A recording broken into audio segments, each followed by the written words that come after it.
All right. I think we're going to go ahead and get started. So 5 passed on my clock. And yes, so this is the way this, for those of you that haven't maybe done a Zoom webinar before, this is very much sort of a one-way communication, except through chat. This is the way we're going to do it is I'm going to be starting with sort of a lecture and going over purple teaming, what it is, how we view and do purple teaming at Scythe. And so if you have questions, comments, things like that, throw them in the chat. So that's only going to go to the instructors or the panelists here, which is the Scythe employees. And then I'll do my best to either answer them, or Elaine and George will try and answer them as well if I'm in the middle of presenting. Then we're going to move to the hands-on portion. So thanks everybody for coming. We'll go ahead and get started. For those of you that aren't familiar with me, my name is Tim Schulz. I am the Adversary Emulation lead here at Scythe. And so my previous employers were, I worked at Sandia National Labs for a little while, a couple years there, and then also worked at MITRE with the MITRE attack and MITRE attack evaluations teams.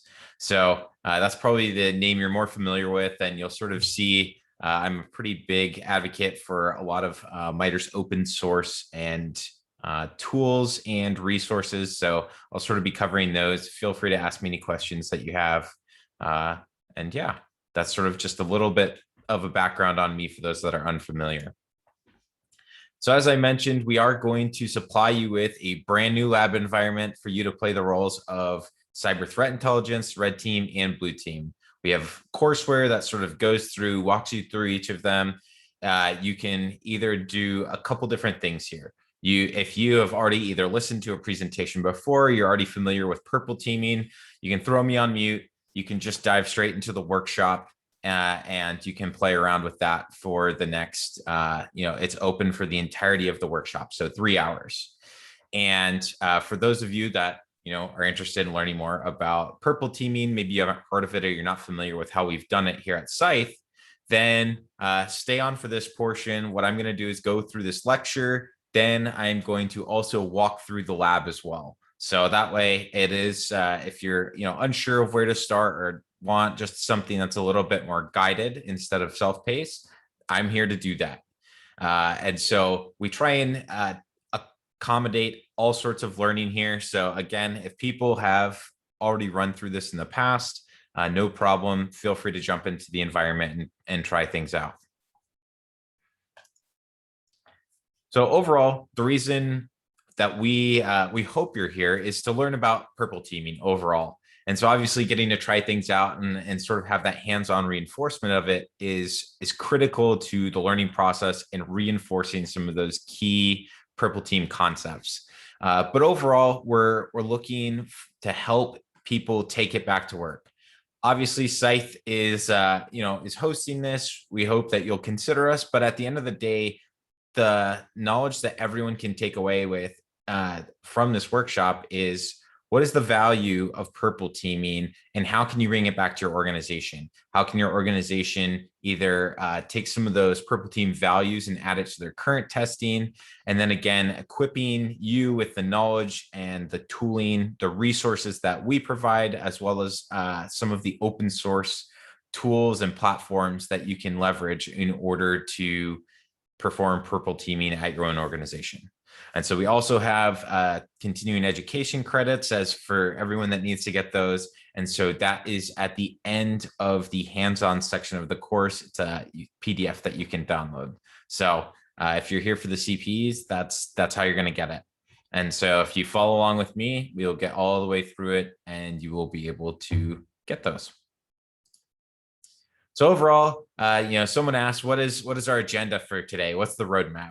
And so part of what we're going to do is we're going to dive into what is a purple team. We're going to go into look at from the sort of offensive side of things and how that's matured to get us to the point we're at now. We're going to look at some of the frameworks and methodologies that you can leverage for purple teaming. Again, these aren't hard rules. They're something that we have used to approach purple teaming at different organizations. Some of these frameworks are something that you're probably familiar with. attack, for instance, from MITRE, and then how to leverage some of those for cyber threat intelligence, for your preparation for your actual purple team exercises, what that exercise is going to look like from a flow perspective, who's doing what when, and then diving into some of those lessons learned before we dive into the hands-on workshop. So overall, the lecture portion here, it's probably going to take about an hour, maybe a little over, because we sort of go into pretty good level of detail, I hope, on how we do purple teaming here at SCYTHE. And that way you have a good understanding of how this could potentially fit in your organization, or which pieces can fit, because this isn't always a one-to-one match. So this is more on what works for you. And that's something that you're going to know better than we do. So that's sort of our agenda for the day, and let's dive in. So the way I like to see purple teaming is it's really a combination of 3 different sort of skill sets or areas of expertise. Now, depending on the size of your organization, this may be one person, or this may be 3 completely separate teams that each have their own resources and funding and sort of lines of reporting. So the first, and this one is, I think, what I'd say is sort of the newest expertise to come to this area is cyber threat intelligence.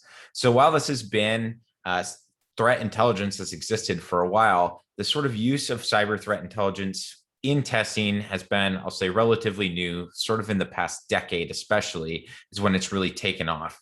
And so this is the team that's really going to understand the research and understand what adversaries are either targeting your organization or is generating reports and analysis on adversaries targeting specific industries. And so that's where you're going to get your TTPs for specific threat actors, for specific malware or groups. And that's sort of a really important point when we get into purple teaming, is tying everything together. The red team, this is, of course, the offensive team that's in charge of emulating these adversaries. They're the ones that are going to need to take these TTPs that the cyber threat intelligence group has discovered or extracted, and they're going to put them into a test. They're the ones that are going to use their creativity to find variations to the test. So again, sort of try and keep everyone ahead of the real adversaries. And then comes who I would argue is probably our most important part, is the blue team. That's the defenders. You know, we have a lot of different components of the defense here, but in reality, everyone is defense. Everyone is in charge of defending the organization, and all of these teams really fit under what the blue team is trying to achieve in defense in depth, as well as preparing an organization for, adversarial attacks. So, purple, how hard can it be? Is it just another color? We, put a red teamer and a blue teamer together in a conference room and, we get a purple team. Maybe. We often think that that's how easy it's going to be, that we're going to be able to just do something as simple as that. And we're going to get everyone together and it's going to be great. But unfortunately, that's not how historically red and blue teams have often communicated. So it's often been an adversarial relationship because the red team is trying to prove value through demonstrating vulnerabilities or weaknesses that they're able to find, identify gaps in security. And it's very much seen as a win-lose, where either the red team gets in and they win, or the blue team is able to keep the red team out and they win. And so that's sort of where there's been a bit of a breakdown in the red and blue team relationships. And that's where purple teaming is coming. So as much as there has been this adversarial sort of start, sorry, my screen isn't, let me try this again.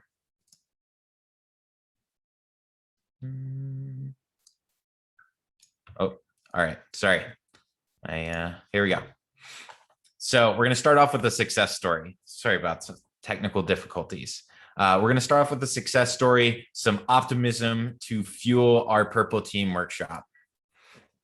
And so starting this off with a case study scenario that SCYTHE was brought in to do with the National Motor Freight Traffic Association, that was really kind enough to show us, what we could really do and then allow us to give a presentation and name them and sort of showcase what we've done. And so, a lot of credit to them, because most organizations don't want people to present on potential shortcomings or things that could be seen as, bad press, so to speak, when it comes to security. And so you got to be really confident in your chain of command, your leadership, in order to do this. So again, lots of props to them for allowing us to do this. So SCYTHE was hired and brought in to perform all three of those roles. So there's often times where we are brought in to, do just a red team role or just a cyber threat intelligence, or the combination of the two. But SCYTHE was also hired in to perform, to write the detections, right? To test those behaviors and then do the resulting sort of blue team activities with fine tuning what's already there. That was the challenge. There was $0 that could be spent on new technology. You could only tune current security controls. No extra money could be spent. So of course, this is something that, resonates with a lot of people. They don't want additional costs. They don't want additional tools. How do I use what I have to get more? And so the way SCYTHE, we set this up is we set it up across 6 weeks, and we picked a couple of different adversaries of different levels of sophistication. So this is, we're choosing different execution methods, different types of, emulated malware to sort of build and use to sort of, again, measure how we're doing, and also ensure that we're not building detections that are only good against a very specific threat actor. So that's where overall, this week 1 through 6, we take that baseline. We have a couple different threat actors that perform different actions and like to perform they have different methodologies for when they get on a target system. And then at the end, it's a free play. This is where the red team gets to create their own tests and sort of figure out what was going on, and test all those new detections to see if they still work. So we started with a baseline. This is that first week that came in, and 94% of the adversary behavior was undetected. So a couple of things were either detected and blocked. I believe in this case, it was running a few PowerShell, just initial execution that got blocked by the EDR tool. And so this is obviously a really big challenge, is how do we go from 94% detected to making sure that we can log these behaviors, and then on top of logging, build that analysis and alerting. And so at the end, using building off alerts, so Event Sentry, which is a same solution that I had not heard of previous to this engagement, but they have also released some of the work that SCYTHE did. So they have a nice blog that you can see. I'll have to check on our Twitter account to get the link for that. But overall, enabling sysmon, which again, free tool from Microsoft, and then building alerts in Event Sentry, we're able to get 64% detected just from 6 weeks of purple teaming. So that's sort of the best case, from a metric standpoint. How do you measure what the impact of purple teaming is? That is something that's always a challenge when doing security testing, is providing those metrics that allow for senior leadership and folks that are trying to make large company-wide decisions to figure out where do we invest either our technology, our people, our processes to get that biggest return on investment. And so this shows just, again, in 6 weeks, what purple teaming was able to do for a single company. So if you do want to go and watch the entire presentation, it's about 50 minutes. It's fantastic.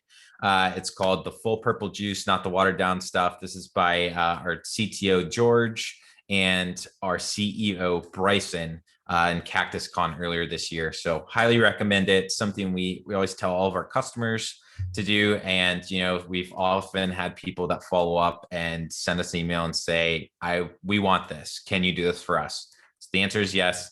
But this is a really great way of communicating to your leadership what the value of purple teaming can do and can bring.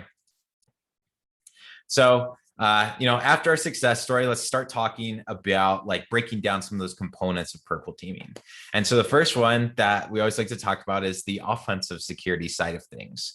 And so there's always lots of debate and discussion around offensive security and what its value. And that's where we say all offensive security is about providing value. And that value that we say is part of it is to the defenders. That's a significant part of what we ask red teams to do, is provide that value add to organizational defense. And so with that, we have George and Bryson have worked on this ethical hacking maturity model to sort of show how we get there. How do we move from vulnerability scanning to purple teaming to adversary emulation? What are the steps? So this is potentially going to be different for every organization. But the key things to highlight here are sort of what's in the bullet points is that, CVEs are not the same thing as the tactics, techniques, and procedures.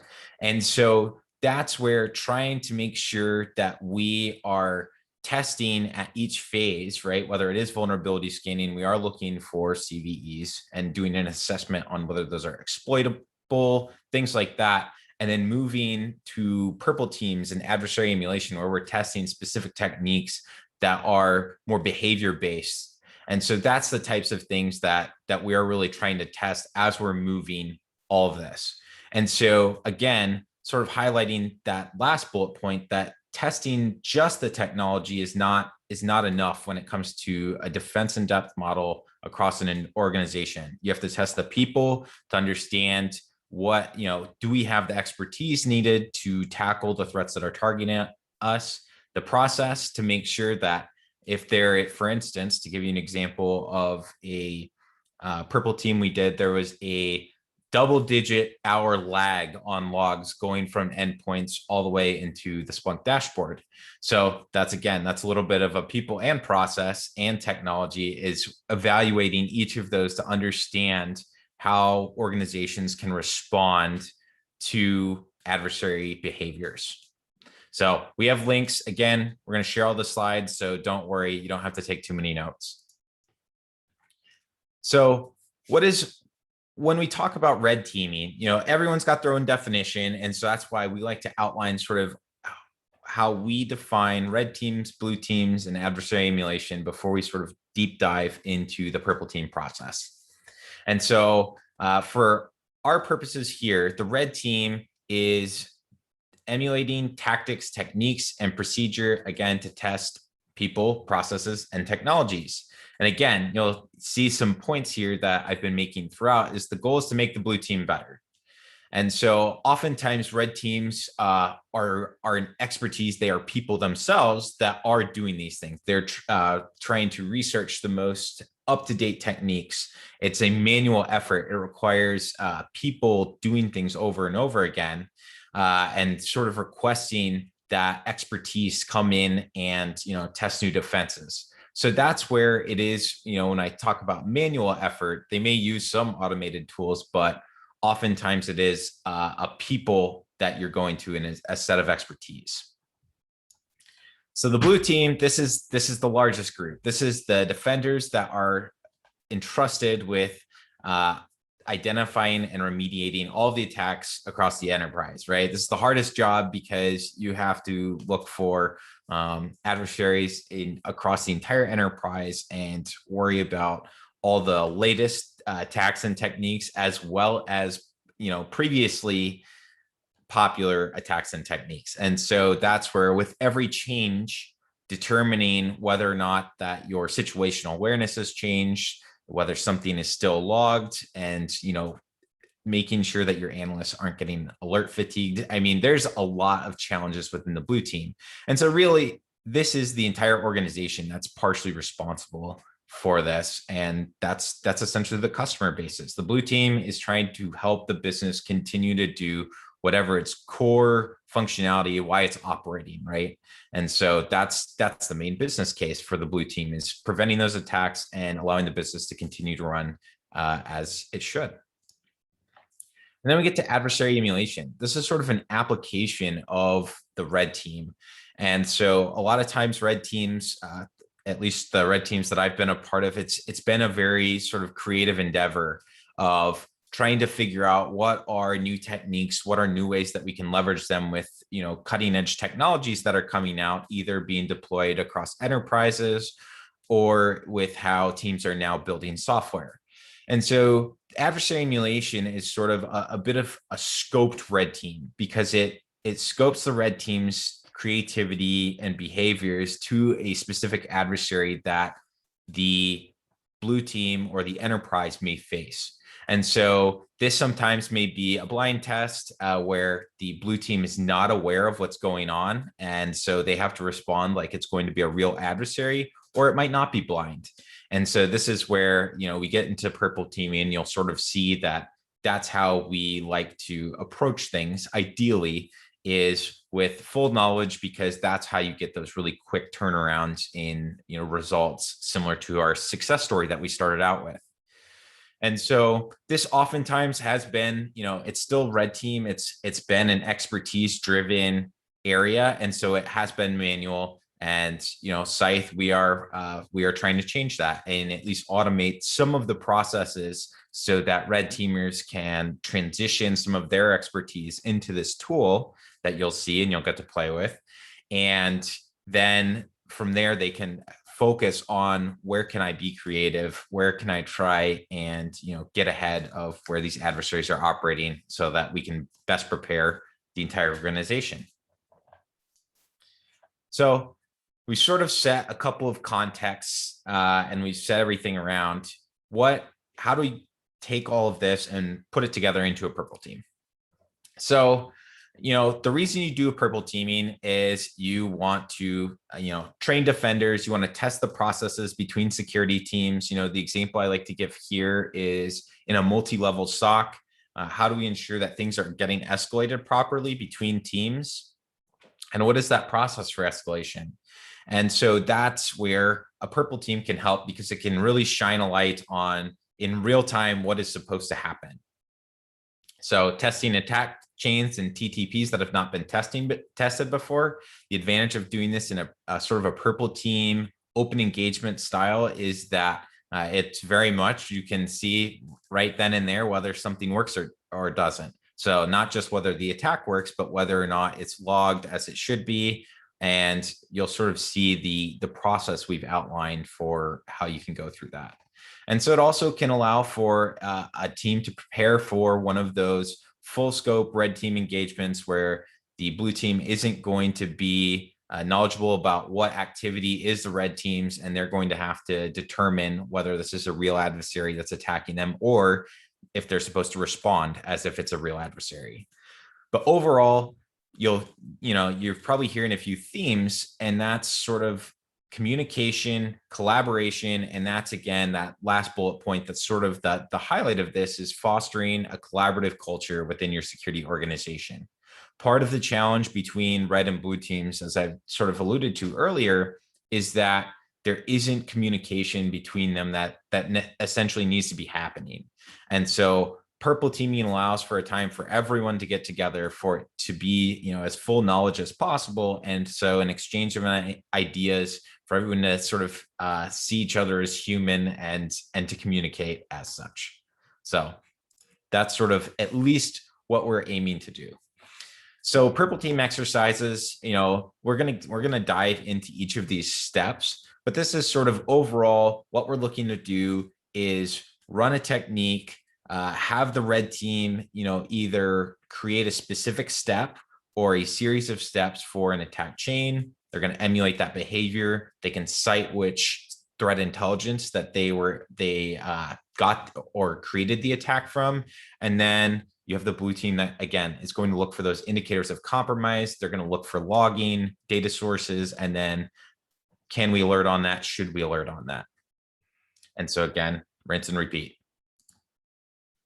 So a couple of different tools and frameworks to sort of help you think through this. Cyber kill chain is something that has sort of taken on a life of its own, and everyone calls a multi-step attack like a kill chain now. And so this has been the cyber kill chain. I think they just had like their 10-year anniversary from the initial publishing of the paper by Lockheed Martin. And so this was, again, to give defenders a couple of key areas to look to start finding adversary activity. And so you'll see that a lot. One of the sort of challenges with it, as you'll see, is that it really focuses on a lot on not just initial execution and sort of the adversary tooling, but then we get into command and control and then actions on objectives, which is basically where a lot of things can happen in the after compromise that are, as you'll see in the attack framework, are not really, not all of those steps in the cyber kill chain are sort of should be weighted equally. So we also have the unified cyber kill chain, which is something that was sort of built to help address some of the potential shortcomings of the cyber kill chain. Again, some of the challenges with all of these things are if you expand it too much, then it becomes sort of hard to communicate easily. There's a lot of different financial and regulatory frameworks that, depending on your area of the world that you may be familiar with. I'm not going to dive into each of those, but I do want to talk about both the Purple Team exercise framework, which we at SCYTHE have developed and released for free, and then, of course, MITRE's attack matrix, which is what we're going to be using for the exercises here. So this is just, again, that sort of focus on cyber kill chain. It's nice. It fits in one slide pretty easily. The thing that I want to highlight about it is that we're going to be focusing on these last two parts of it. We're going to be focusing on the command and control and the actions on objectives. And so that's where, because we're focusing on such a small part of the kill chain, it really, we're not doing the entire thing justice with at least how I'm talking and approaching it. You can purple team each one of these, but for now, we're going to focus on sort of the actions on objectives, because this is where that business impact happens. So this is the MITRE attack slide. It probably doesn't have all of the sub techniques sort of lined out. Attack has continued to grow over the years. So I think I can, probably make an assumption that most people are familiar or have at least heard of MITRE attack. So again, across the top, this is all of the tactics. That's the sort of highest level 50,000 foot view. This is the goals the adversary is trying to achieve when they're, potentially in a kill chain like method. Although ask anyone from MITRE, they will tell you that attack is not a kill chain. It's not always left to right. So you will mix and match different tactics, but that's just one way to look at it. Underneath each of these tactics in the column below is the techniques. This is the means by which adversaries are achieving those goals. And so, we'll sort of see, you can't cover and you can't catch them all. So this is not something that you're trying to highlight every single MITRE attack technique, because while breadth does get you a lot here, it's almost impossible to cover everything. And so that's where adversary emulation and some of that comes in, because if you can know what specific techniques your adversaries are leveraging, then you can focus your testing and you can focus your emulation on those very specific parts to make sure that your organization has depth in each of those techniques.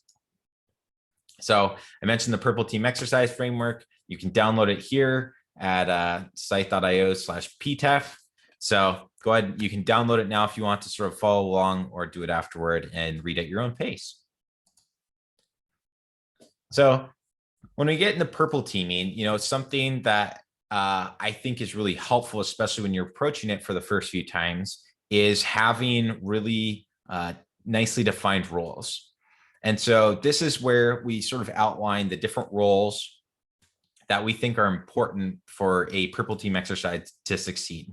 So this is oftentimes going to be, you may have one person that is multiple roles. And in the case where, George or myself or other SCYTHE employees are running a purple team exercise, we are often doing a couple of these roles, or occasionally we're essentially doing almost all of these roles. And so the biggest one here that I want to highlight, most of these are self-explanatory, red team, CTI, that kind of thing, is the project manager and their role as the exercise coordinator. So the exercise coordinator is the person that is, probably has the hardest job of all, because they are trying to get everybody on the same page.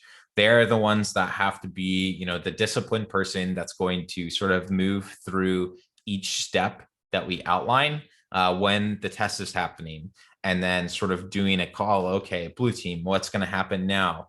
What do you expect will happen? All right, red team, execute the test, and sort of is the entire driver for this event. And so that's where, take somebody that has, can take notes well and can also understand what's happening and be that facilitator, because that is really, really important to the success of purple teams. So convincing people to run a purple team can be difficult. And so that's why I start with that success story to sort of, at least give a couple of upfront reasons on why that can work so well. So you have to approve a purple team exercise. It takes budget, it takes people, it takes money. And, saying, hey, I want to borrow, half the sock for a day or 2 days or a week, depending on how long your purple team exercise, that may be a surefire way to get a no. And so that's where trying to figure out and scope your purple team accordingly. And you may need to start small, right? Try and work with just the tier 1 analysts in the SOC and sort of work your way up there until you can have, a full scope of a purple team. And so that's where, bringing in different members and different teams, that's where, you can sort of do atomic purple teaming to sort of borrow some of, the Red Canaries atomic red team, but focusing on the specific goals that each of these teams you want to test is trying to achieve, and what are the tests you can do. That's where you're going to show value, and that's where you're going to get that approval for a purple team exercise that is hopefully broader in scope. So time requirements, we've talked to people that have and run some really short purple team exercise. I mean, you'll see when we go through the lab that you can run through a purple team exercise in a few hours. But we also, as our success story showed, we did a 6-week one as well. And we have worked with companies that have now run either quarterly purple teams or weekly purple teams that are sort of smaller engagements that they're trying to do throughout the entire year.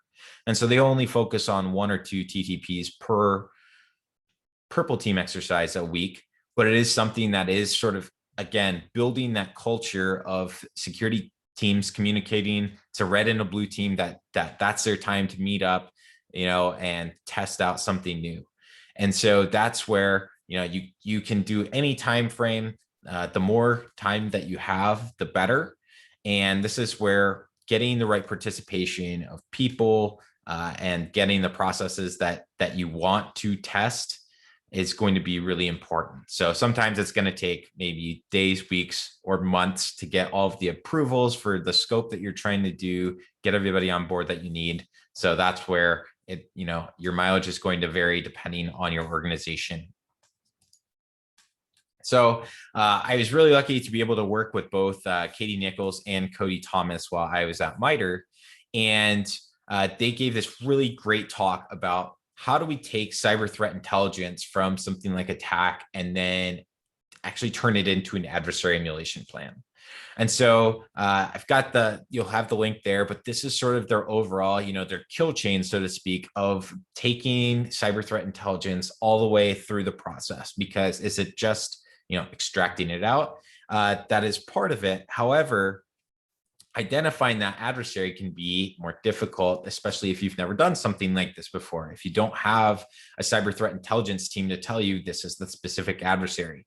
And so that's where, for instance, in the MITRE website, this is why I always tell people to do, you can go and search by your industry, and it'll pop up certain adversaries. So if if you're in the pharmaceutical industry, or if you're in finance, or if you're in defense, those are things, keywords you can go type in, and there are, it'll say, okay, this threat actor, this APT group has targeted people in this industry. And so that's sort of a way to start, is look at your peers that have been targeted within your industry and then start from there.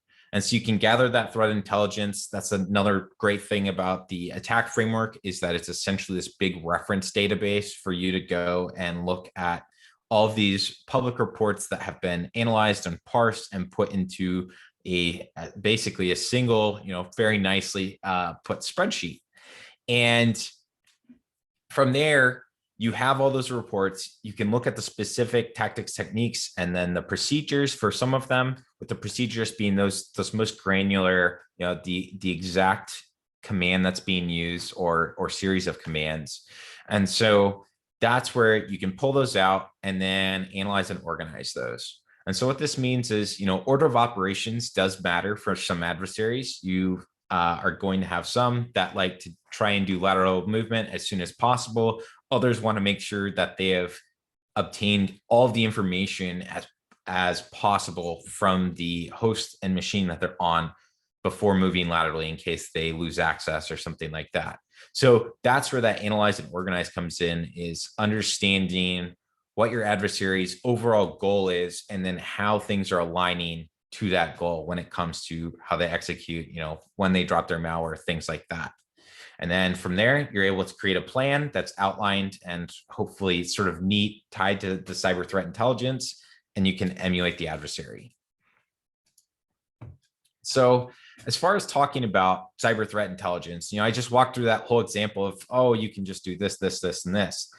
Well, David Bianco's Pyramid of Pain is a fantastic way of sort of illustrating why focusing on behaviors is so important.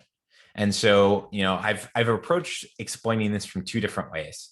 And so one that I've heard that's sort of I'll say the blue team centric way is, hash values for malware that gets detected or sent out and profiled.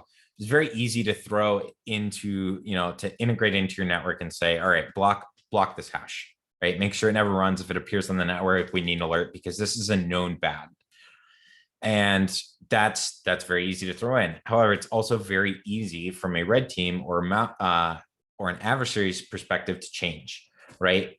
A single bit within the entire executable gets flipped and you have a different hash value, right? And so especially for malware that is sometimes generated either in real time or per target, you're not going to have those hash values they're trivial to bypass.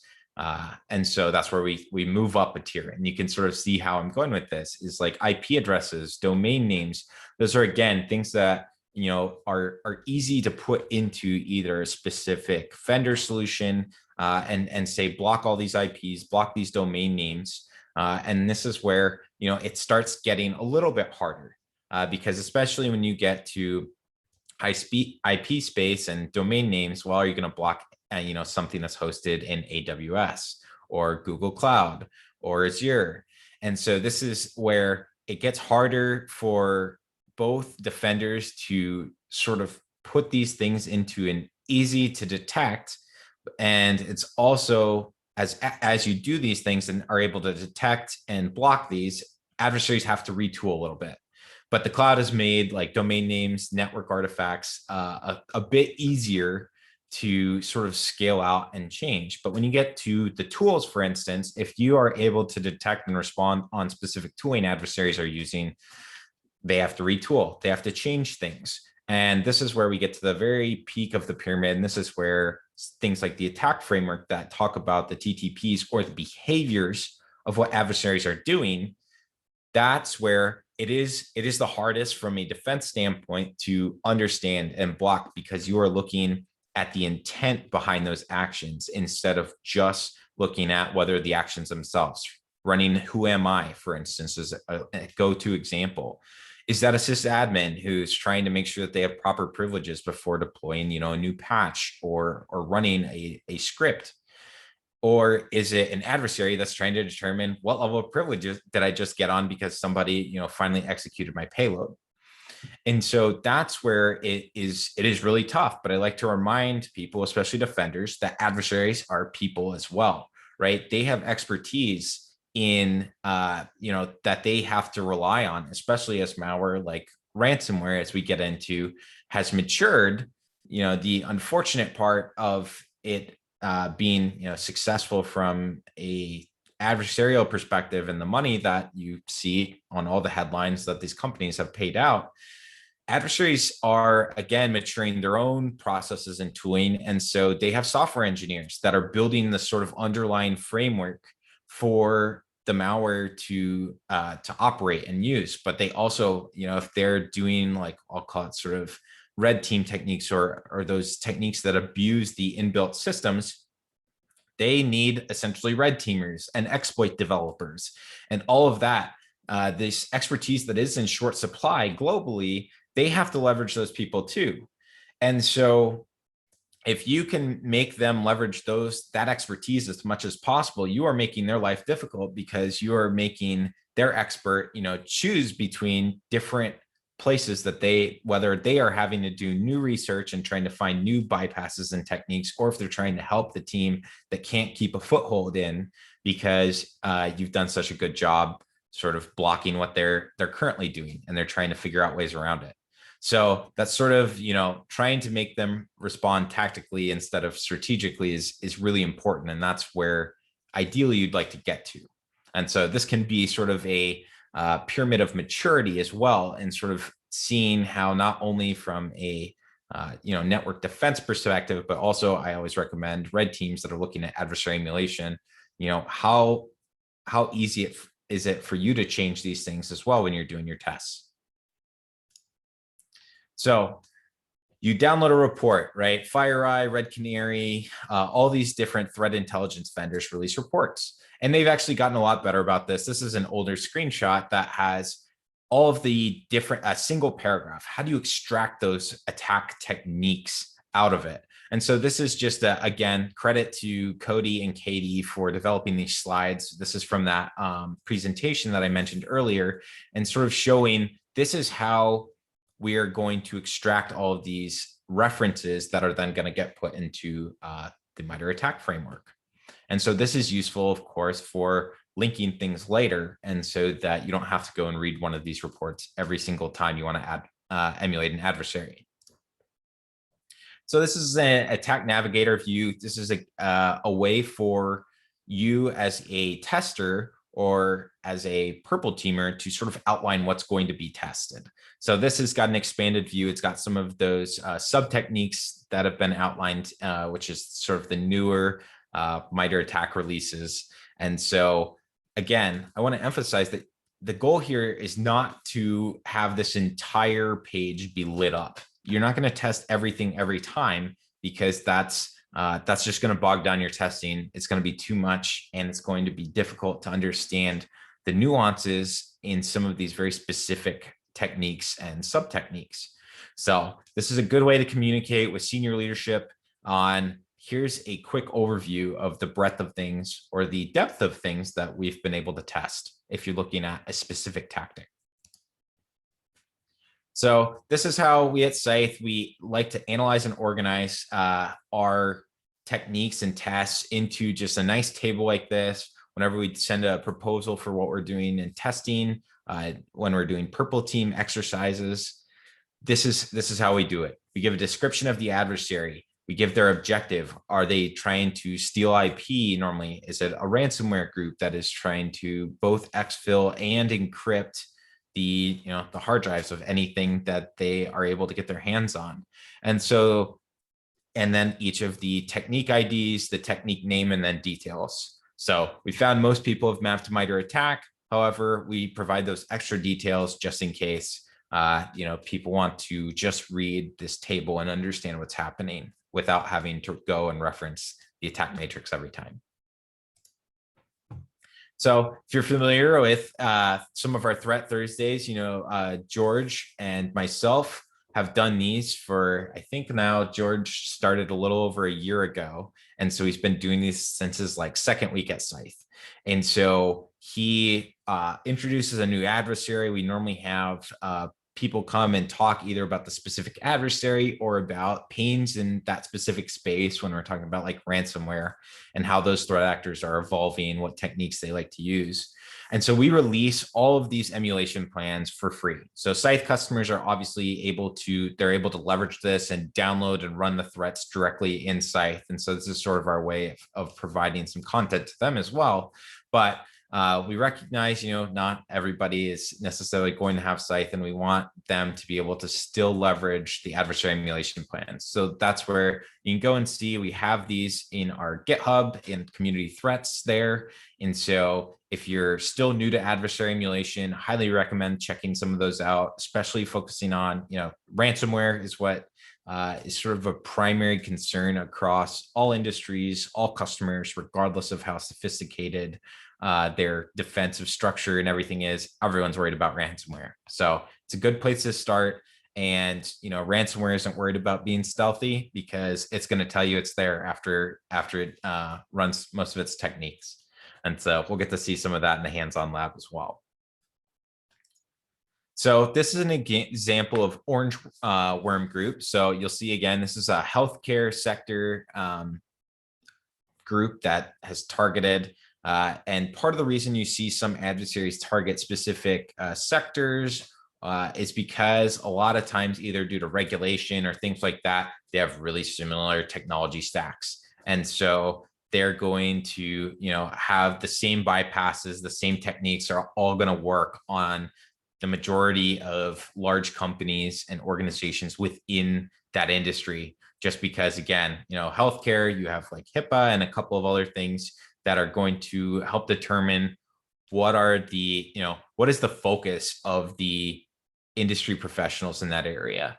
And, maybe they have to protect data a certain way. And that's all of that stuff, especially when we get to ransomware, that's all stuff that they can exploit when they are trying to force or coerce these organizations to pay the ransom. So you'll see in this one, we had enough techniques that we didn't provide a super granular detail of what each one does. However, that's where oftentimes, depending on how your report structures format, you can sort of have this overview and then go into detail in like an appendix. So just giving you some examples of how we've done this in our purple team exercises as well.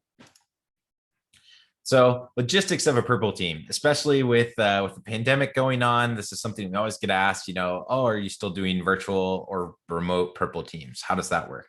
It works really well. And so this, similar to we're using Zoom right now for this webinar and workshop, we do the exact same thing when we are running our purple team exercises. So we do like to make sure and have a lot of different participation.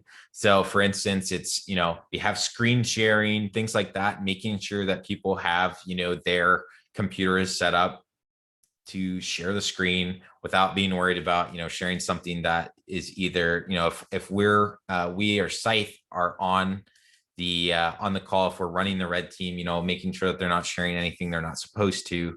We try and be really upfront about that. Like we would like the tier 1 analyst, for instance, to share their screen and show what actions they're going to perform before they decide I'm going to escalate this. And then from there, they'd stop sharing. The tier 2 analyst is going to share their screen. And you can sort of see how that plays out. And that's how we move through each step. It's very deliberate. It is very much, it's focused because we are trying to understand, again, you hear me keep repeating it, is the people, process, and the technology. It's all three. That's really critical when you're doing purple teaming. So that's where somebody can't share their screen, sometimes that happens, but overall, that's sort of the expectation we outline, is that to really get the most out of this, we need to be able to see what each person is doing, because that's where you're going to identify those gaps. So it's another great question that we often get. Oh, should we test in production or in, I can set up a test bed. We always recommend setting up and running in production. And the main reason for this is I have yet to see, and maybe some of you all would prove me wrong on this. I've yet to see a test bed that's been set up that identically replicates what's in production from a defensive stack standpoint. I think most red teamers that have ever been in an exercise where they're in a test bed will tell you, the blue team, it's like they don't have to deal with noise, right? It's any activity is the red team activity. So it's super easy to pick out and be like, oh yeah, we detect this. And so that's where, beyond having your entire defensive stack, all of your EDR tools, all your incident response, threat hunting stuff is all going to be deployed in your enterprise environment. And so that's where you should be doing the testing for the purple teaming as well. You can set up a dedicated system. You can set up some dedicated user accounts. In fact, we normally recommend that unless someone is prepared to reset their password after, it gets dumped by Mimikatz potentially in one of the purple team exercises. So that's where, having to filter and fine tune those alerts as well. I mentioned earlier, alert fatigue is something that everyone seems to be cognizant of now and are trying to sort of figure out what are the key alerts, because if people get overwhelmed by the screens flashing all the time, can't tell you, I've walked into several places where it's like, especially if you get into ICS and OT environments where, oh, that alarm's going off. Oh yeah, it goes off all the time. We just leave it. Okay, well, that alarm is probably not doing it. It's either, a problem that should be resolved or, the tuning is off. And so that's where trying to understand that is going to be really important. And that's why, especially when it comes to purple teaming, this is all going to depend per organization. So there is no one size fits all, but that is exactly why you should test in production. So I mentioned before, having that full security stack in, something that the last slide mentioned that I'll also bring here is testing wherever there might be differences. And so again, this goes into both server and endpoint. We have gone in and done purple team tests. We'll run a test on the endpoint. The endpoint has a specific EDR, like Carbon Black, CrowdStrike, something like that. But servers are protected a different way. They have a different setup. They have a different potentially set of products protecting them. And that's where making sure that when you are doing some of those purple teaming, you're testing where the defensive stack is deployed, regardless of where it's the same or different. And so having a couple of those things, again, to make sure that you can have all these security tools are tested, because ideally you want to either confirm that they're working as expected or see if there is a discrepancy, what's the challenge with that? Is it a setting that hasn't been flipped, or is it, there's a delay because of, how the architecture of your deployment is set up? So again, this is just sort of preparation for each of the different teams, sort of focusing on making sure people, know what your testing is going to do. And this goes to that sort of, assume breach model of talking through with the teams that you're going to be testing against, having that transparency. It's not always going to happen, but again, this is what we recommend for just having that shortest time possible between when you're testing and when things can get fixed, and sort of that quick iterations. So these are just, again, things to sort of keep in mind for threat hunt team, digital forensics incident response team, making sure that if they have specific tools that they're going to run afterward as well, or come and plug in, that's stuff to have on hand if you can. So this may be a separate exercise, but again, this just shows how that purple team mindset can be applied beyond just a red-blue. So that first day when you are going to kick off the exercise, ideally you're going to have the people that own the systems and organization that you're going to be testing, kicking it off, because this is again something that you're trying to communicate the value from a this is a collaborative approach. This is something that we wanted to do. That's sort of the ideal scenario, is that someone brings you in because they're an advocate for purple teaming. If you are an external provider, or if you're an internal red team, you have someone that's high up that again is an advocate for both these security teams working together to try and build this really good security culture. So overall, this is sort of the 6-step exercise flow that we have. And again, the exercise coordinator is sort of driving everything here. And so that's why we start off with them. They're going to present the adversary, the tactics, techniques, and procedures, and then any technical details that might be relevant to the technique. So this is stuff that the exercise coordinator is going to have to work with both the cyber threat intelligence team and the red team. technical details that are going to be important are things like execution methods. And the reason that matters is, of course, because the blue team is going to have to look to make sure that they are logging the appropriate data sources. That's one of the easiest ways I've seen to sort of look at coverage is, PowerShell versus Windows command line versus doing Windows API calls directly. So there are 3 different methods of execution that are going to require different levels of sort of maturity and logging from the blue team side in order to both detect, log, and then alert on all 3 of those activities.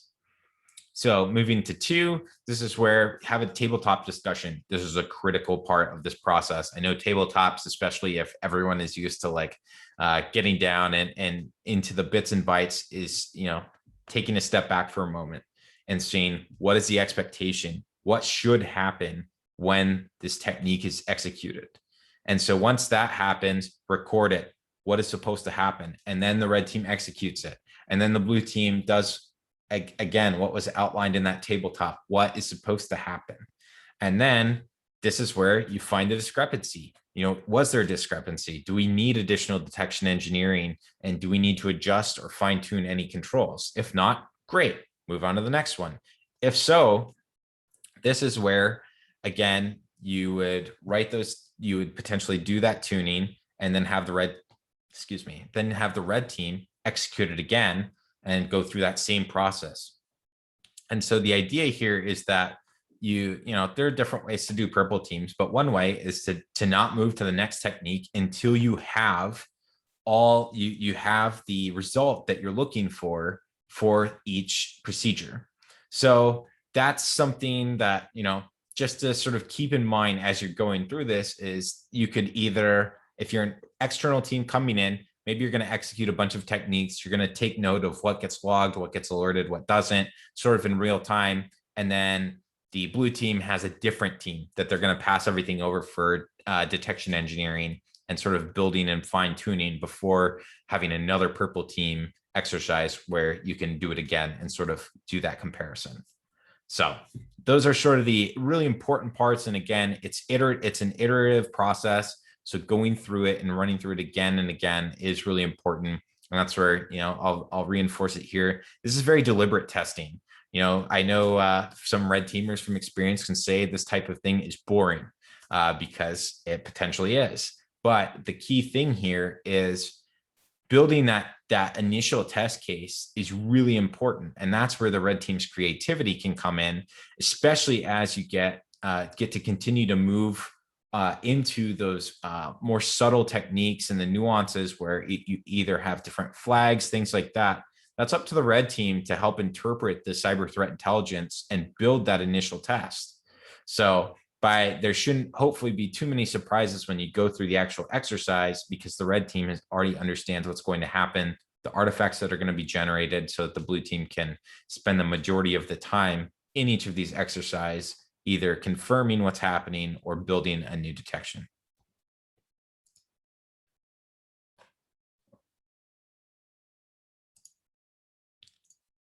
All right. So recording and reporting. This is something that, we get asked all the time, working with Katie Nichols. She's a big advocate for Excel, and most analysts love Excel. So that is one way to record and report what's going on. I've seen a couple of like Excel spreadsheets that have the, here on the left is the specific techniques. They sort of outline a couple of the things I've mentioned. I do want to mention two other specific, pieces of software that we've used, and you'll get to use one of them in our lab today, and that is Vector. And so I'll go through, just show a screenshot. This is Vector. It has the red team details that are set up. It has the blue team details. You can do detect, block. Again, this is all very manual process. So you'll see how we can import all of the results for the red team side from SCYTHE. So at least that fills it out, the red team side for you. So Vector is an open source tool. You can check it out. There's also one of our last attendees at the Purple Team Workshop also has at ZeefCon last year did a presentation on using vector as sort of the focus of their team's Purple Team efforts. So it's kind of a neat talk. I'd recommend go and checking out some of the other things that Vector's release. But this is a way, again, it is a very manual process. And so this is some of the challenges of Purple Teaming. PlexTrack, this is newer to the space. They are a paid for tool. However, as far as reporting goes, it does some of the similar things Vector does. You can import, you can do those, you can mark whether things were detected, whether they were logged, whether they were remediated. A couple other things that, you get the benefit of the paid tool is that you can also, you can have other users in here. You can assign specific findings to different blue team members, for instance, if they have to write, if you have someone that's going to write a detection for PowerShell specific things versus command line, maybe those are different. Maybe those are different people. Maybe you have someone that you want to assign that they need to write a new Splunk dashboard for a specific set of findings. You can assign and do all of that in here, as well as create a nice external report. You can toggle what gets put in there. So we integrate very closely with PlexTrack and are working with them as well. So just providing another option on Purple Teaming. And so they've been sort of growing in the area. They have a really good talk at our Unicon conference as well. So just providing a few extra options besides Excel, which I think, most people are probably familiar with. And if not, I'm pretty sure Microsoft's got a free trial you can check out. So at the end of all of this, you've recorded everything, that lessons learned and sort of capturing it. And so I'll summarize most of these in that this is, again, going to highlight back to where the exercise coordinator is such an important part of this, because taking the minutes, taking the notes of and the action items throughout the day, who needs to talk to what, and sort of sending out, again, a daily email with what happened during the day, what are the things that we're going to test tomorrow, what were the outcomes, and then creating overall this lessons learned of what was our starting point, what was that ending point. Again, drawing back to that success story, having those metrics on what we did with a Purple Team in 6 weeks. I mean, that's a really powerful message, especially when you talk about specific adversaries that you now have better detections in. So tying in that cyber threat intelligence really increases the weight of the results. So highly recommend doing that. And again, it's really important to do this when everyone is sort of fresh off doing the Purple Team exercise. It's a lot of work. That's why I, again, keep emphasizing that exercise coordinator is one of the most important roles, because they're the ones that have to put all this together in a format and sort of keep track of how to send it out to everybody rather quickly. So now we're going to go to a couple resources and then we're going to jump in. So obviously this is a little bit of sales as well from a SCYTHE perspective, but however, we also contribute to a couple of different open source projects. One of those is the C2 Matrix. And so this has all the different command and control frameworks, as well as sort of a nice breakdown of what they can do. And so you can compare things to another. So, for a while there, and probably still, we had a new red team framework or command and control framework, post-exploitation framework came out like every week for like the last year and a half or 2 years, it seemed. And so this tries to capture all of them. George and Bryson, and then a couple of folks from like Red Canary and across industry keep up with all of these. They run tests. So I'd highly recommend checking this out. So there's a bunch of open source options on there. Obviously, we also have SCYTHE as well. And so you can see sort of how it compares. There's also the SANS Slingshot C2 Matrix VM, which is also in your lab here if you want to try it out. That has like, I think almost all of these set up in it. So it's basically, you can try out like everything that you want in it. So let's talk about SCYTHE for a moment before. So I've only got like 2 slides on this before we're gonna dive into the lab so you can sort of get a hands-on look at what it is. So it is an enterprise grade platform for adversary emulation. We are creating sort of synthetic malware that you can run and correlate and do this entire purple team process that I've been talking about. We try and sort of make the red team side of it, that adversary emulation side, as painless as possible.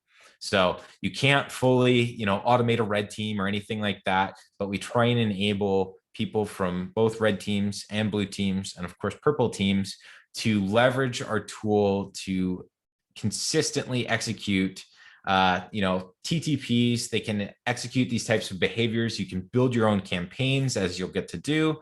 And so that's where, we wanted to create this framework that allowed for repeatable testing, but also a lot of customization because you all know your networks best.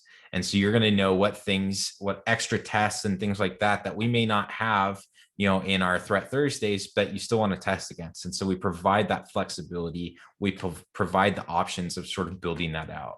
And so that's, again, we aim for this to also be force multiplier for red teams, because you can essentially, after you've run a red team engagement, potentially you've used either SCYTHE or tools outside of it, you can then take all of that expertise that you built and ran, and you can put it into a SCYTHE campaign that you could then give to your blue team. So instead of them asking you, hey, can you run this again? Can you run this again? Can you do what you did last time?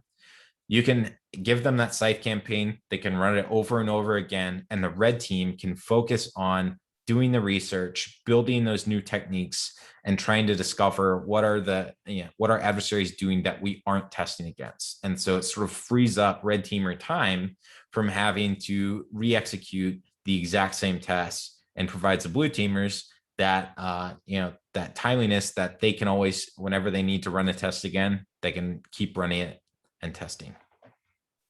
So here's just a list of features, capabilities. I'm not going to read all of these. I do want to tie in this bottom right, our integrations. I've mentioned Red Canary a few times. We do integrate with Atomic Red Team. That's both for Windows, Mac, and Linux. We also integrate, we have direct Splunk logging. We also support syslog, so anything else that uses that. I've highlighted Plextrack and Vector. And so we do have some blogs that sort of highlight a couple of different things that we've done. So we also have some new blogs that I don't have on here that talk about, like, for red teamers on the call that are trying to look at, all right, how can I use SCYTHE? We have a couple of folks from like Inviso that have showed how to essentially use the SCYTHE payload as shellcode with deinvoke, and then how to do some initial execution. I think George has done one on basically evading defenses with SCYTHE. So this is just a couple of additional options to give you a bunch of scenarios that people are using SCYTHE all over the place. So just want to let you know that we do have content for like everybody. So don't feel that you'd be left out. So I do want to highlight, you want some more purple teaming content. So George, our CTO, is co-chairing the SANS Purple Team Summit that's coming up next month. And I will be talking on a purple maturity model. So we've talked about, the SOCs have different tiers, a couple of things like that. How do we evaluate purple teaming from a organizational standpoint when you're trying to build a team that is potentially a purple team? How do you mature the people in your organizations? People ask, how do I get into purple teaming? Is it just red and blue? Well, that is some of it, but I'm going to try and sort of help chart a path for folks. So that is coming up next month. Just wanted to provide a little link there for anyone that might be interested. And then, most of you probably know at SCYTHE, we, like to have good swag. I've got my SCYTHE shirt on here. We've got coloring books. We've got all sorts of cool stuff. If you haven't been to a conference because, it's been COVID, then, as soon as the whole conference circuit's back, we'll be there, and you can come get your stickers and all sorts of things like that. We do have our swag store though. You can go to store.scythe.io. You can save the chubby unicorns, also known as rhinos. And that's where, so we donate all profits to helping rhinos out. So we've got like a spring collection and all sorts of stuff. We've got a couple of folks that like to keep that. We also take new ideas. If you have specific swag that you'd like to see, that's it. So now we're going to jump into hands-on time. So this is where I'm going to stop sharing for a moment as I switch over screens. And we can go from there. I got to find my email. All right. And here we go. Now, if I can just find my Zoom. There we go. All right.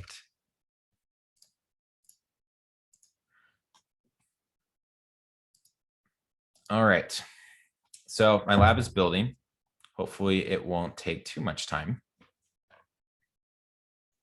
Hopefully not 20 minutes, but I will give you a quick breakdown of overall what we've got here.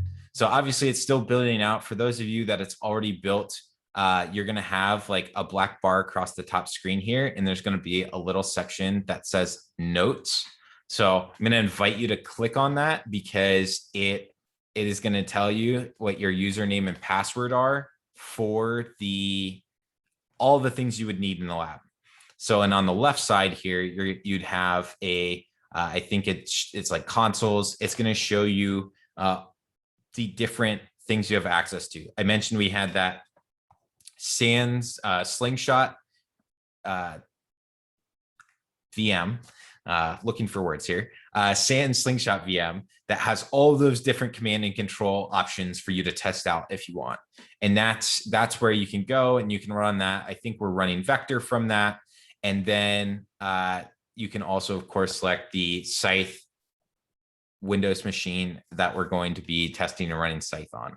So there's a couple other ones. There's like a domain controller, things like that, that are going. And so those aren't something that are easily accessible, but, you know, for the red teamers out there that want to try and get ahead, you know, go ahead and give it a shot. I will point out that the SANS Slingshot C2 Matrix Edition VM, so a mouthful, is free. You can go and download that from SANS. So that is available. You know, the reason I bring this up is, you know, Scythe is a paid tool. And so this is one of the few times where you get access to it to sort of try it out. And so that's where, you know, I'd recommend spending time with Scythe. You know, obviously I'm biased because I work for the company, but, and I get to use it every day. So that's where I recommend, you know, spending some time trying it out and then going and download the Slingshot VM afterward, setting that up in your own environment and giving things a shot. So, but of course, this is your time. So you can do whatever you need. So again, while this is still building for me, should have clicked on this earlier. I'm going to go through and show a couple of things with like the manual and how it's sort of self-driving. And then I'll probably pause for a minute, answer some questions. And then as soon as this gets started, then I'll do the official walkthrough. So this is just the welcome, you know, this manual, you can click it and it'll hide if you want to just, you know, hide all of the extras. You can resize your window if you'd like as well. And so that's something that I found, you know, depending, especially when you get into the part where you're opening the browser. Here we go. Waited long enough. So now you can see the SANS Slingshot on the console, as I mentioned. Here's notes. This is going to be your lifeline if you ever forget your password. And remember, this is for, you know, the Scythe and Vector credentials, as well as Unicorn, which is this exact machine. So that's, you know, I'll be surprised if I don't get the question, how do I log in? And what's the password? Go click notes. So also, you are in your own environment here. You're not going to mess anyone else up. So I'd invite you to, you know, play around with this, do some different attacks, try some different things out with Scythe. Oh, we had an unplanned shutdown. And so this lab manual over here to our right, this is going to be, again, what I'm going to follow all of the exact commands for the most part in here, just to sort of show you it's really straightforward to follow. However, we have myself, we have George, we have Elaine, we have a couple other Scythe people. we are watching chat, we're watching Q&A and stuff like that. And so if you do have questions, if you have challenges, things like that, please do, send in a chat, and we can help. We can even, come in and help as an instructor to see if you're experiencing something that no one else is experiencing. So, this is your time. We want to make sure that, you're getting to try out the things you came for. So I'm going to go ahead and move on. You can either click these arrows or you can click up at the top to move forward. And so this is just an introduction to Scythe. I'm going to let you all read and do some of these steps. I'm going to sort of keep fast forwarding just to get through this so you can spend as much time as you want playing around in this environment. So what we're going to do first is we're going to create a new campaign. So first we need to actually pull up Scythe. So Scythe is accessible through a web interface. So I'm going to resize myself here. We can click Scythe.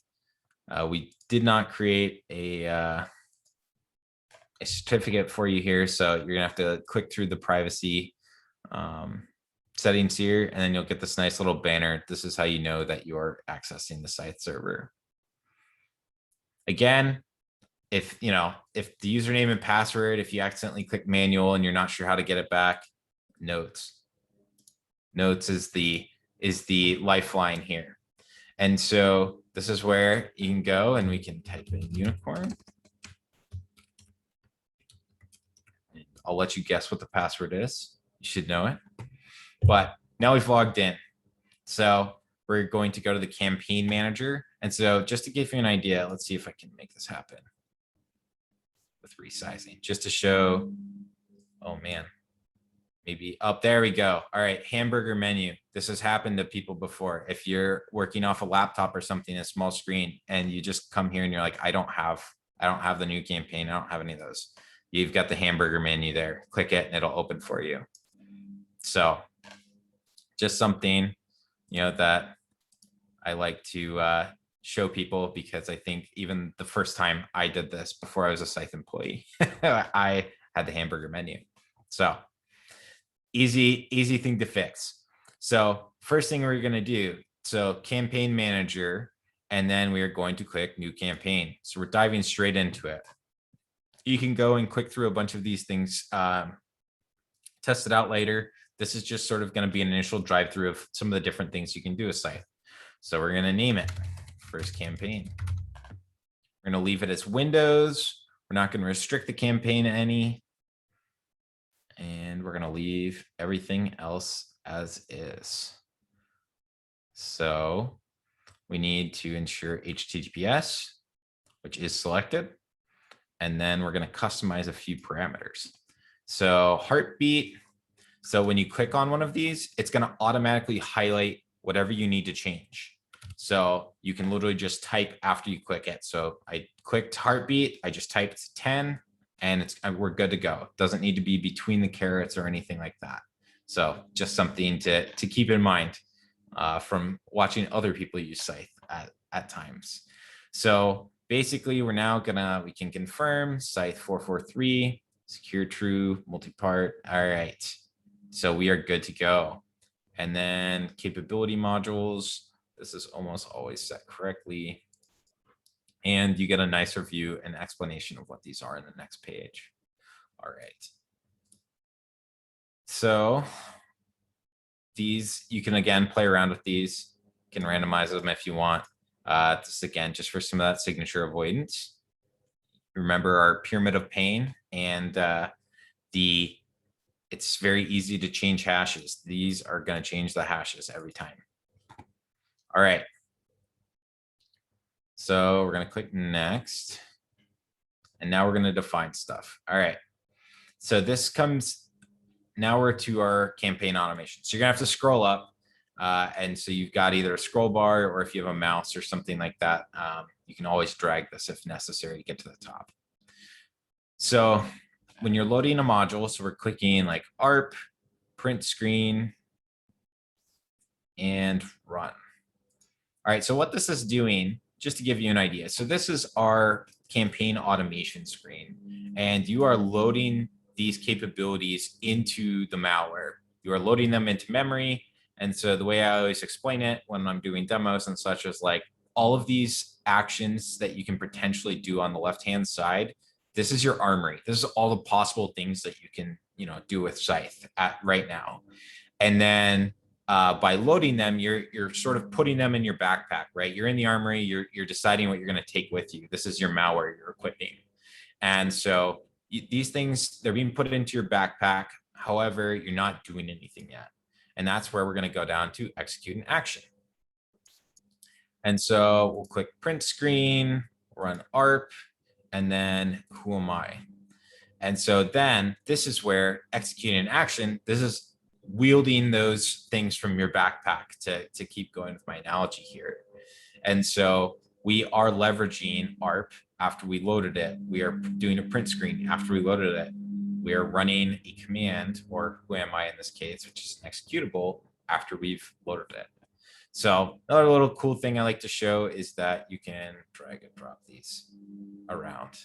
So, order of operations, going back to our presentation, I'm going to keep like tying things back to help, reinforce these purple team concepts. And so you can keep doing that. You may also notice these are tagged with a MITRE technique ID. And you can click on it. And guess what? It takes you to the MITRE page. And you can see what adversaries are doing. You can look at data sources if you're doing like a purple team. And you have procedure examples. So these are all like major things that you can do to sort of continue to build out your purple teaming just from within using Scythe. So if you like the MITRE attack matrix, but you don't want to go over and use it every time, under compound actions, we have the answer. So you can click MITRE attack techniques and hey, look at that. We have an entire MITRE attack matrix built in. And so let's see, I need to go to discovery, T1124. So we're going to scroll down. And so, oh, whoops, there we go. All right, I mentioned integration with Atomic Red Team. Look at that. We have the Red Canary Atomic Red Team icon here. And so this is where we are going to add the PowerShell version. Literally click add steps. We can scroll back up and look at that. After our print screen or ARP, we now have an atomic test loaded in here as well. And so this is a way we've integrated all of Red Canary's Atomic Red Team project. You can chain them together, you can script them, you can do all sorts of things. You can change them if you want. So this will duplicate, we can change the tags. For instance, if you do a custom action, just to show you a couple of other things you can do on the page to give you some ideas for later things. And you can also, again, you can edit and sort of see, all right, how are people using PowerShell? So one thing I will mention for those of you with a keen eye, you might see that like PowerShell has a U in front of it. What does that mean? This is unmanaged PowerShell. So our PowerShell module in Scythe leverages the unmanaged PowerShell sort of techniques. It's not calling PowerShell.exe. It is referencing the PowerShell DLL, which is like system automation, blah, blah, blah, .dll, and it references that directly. So that's just something, it's a little bit harder to write detections for, but that's, again, something that we've seen adversaries use. So that's why we sort of built it in. So we're going to save everything we've done here. We're going to click save steps as threat. We're going to name this first threat and Scythe example threat. Told you I was mostly going to follow the instructions here. We get a little save successfully. And then from there, we're going to go click next. Scroll down. You're good to go. We're going to click start campaign. And here we go. So now, if you're following along, hopefully you have created and saved your first threat. And we're at this page. So we're going to move on to the next one. So how do we deploy a campaign? So there's a couple different ways you can do it. This is where you get my commentary in addition to the steps. So that the way we're going to do it for this specific campaign is we're going to hit download. We're We're going to leave it as 64-bit exe, and we're going to hit download Scythe client. And there we go. Look at that. We have our campaign. It's downloading, and Chrome's going to auto download it. And as soon as it's done, we can do a show in folder and we can just execute it. All right. So it's going to warn us, we're running something from our downloads. This is an executable. Are you sure?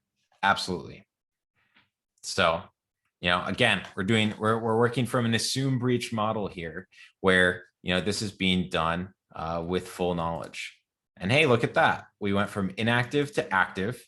And now we have our device name, which is our host name. And then we have a process ID. Always recommend giving this process ID, if you're doing a purple team, to your defenders, because they're the ones that, if depending on how big your enterprise is, maybe you want them to hunt for it. But this always, at least again, sort of speeds up the process.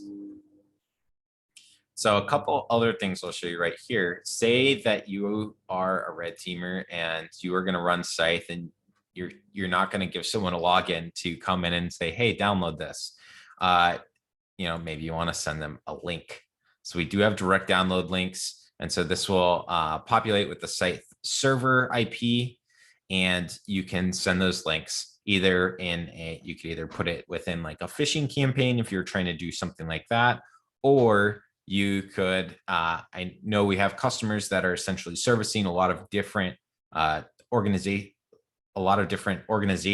if they're doing services for them, or if they just have geographically dispersed teams, they can send a link, someone can run a test, and it will call back to the Scythe server, and they can do a comparison between all of their different sites. So just to give you a couple of real world examples of people using Scythe. All right, we've executed it, and all right, we can click on unicorn. I might have been too chatty. Yep. This is mostly finished already. So normally when you'd click on this, and so just to show you again, so say we want to do it again. All right. And so we'll click on it and it's going to run it again. I'm going to click back.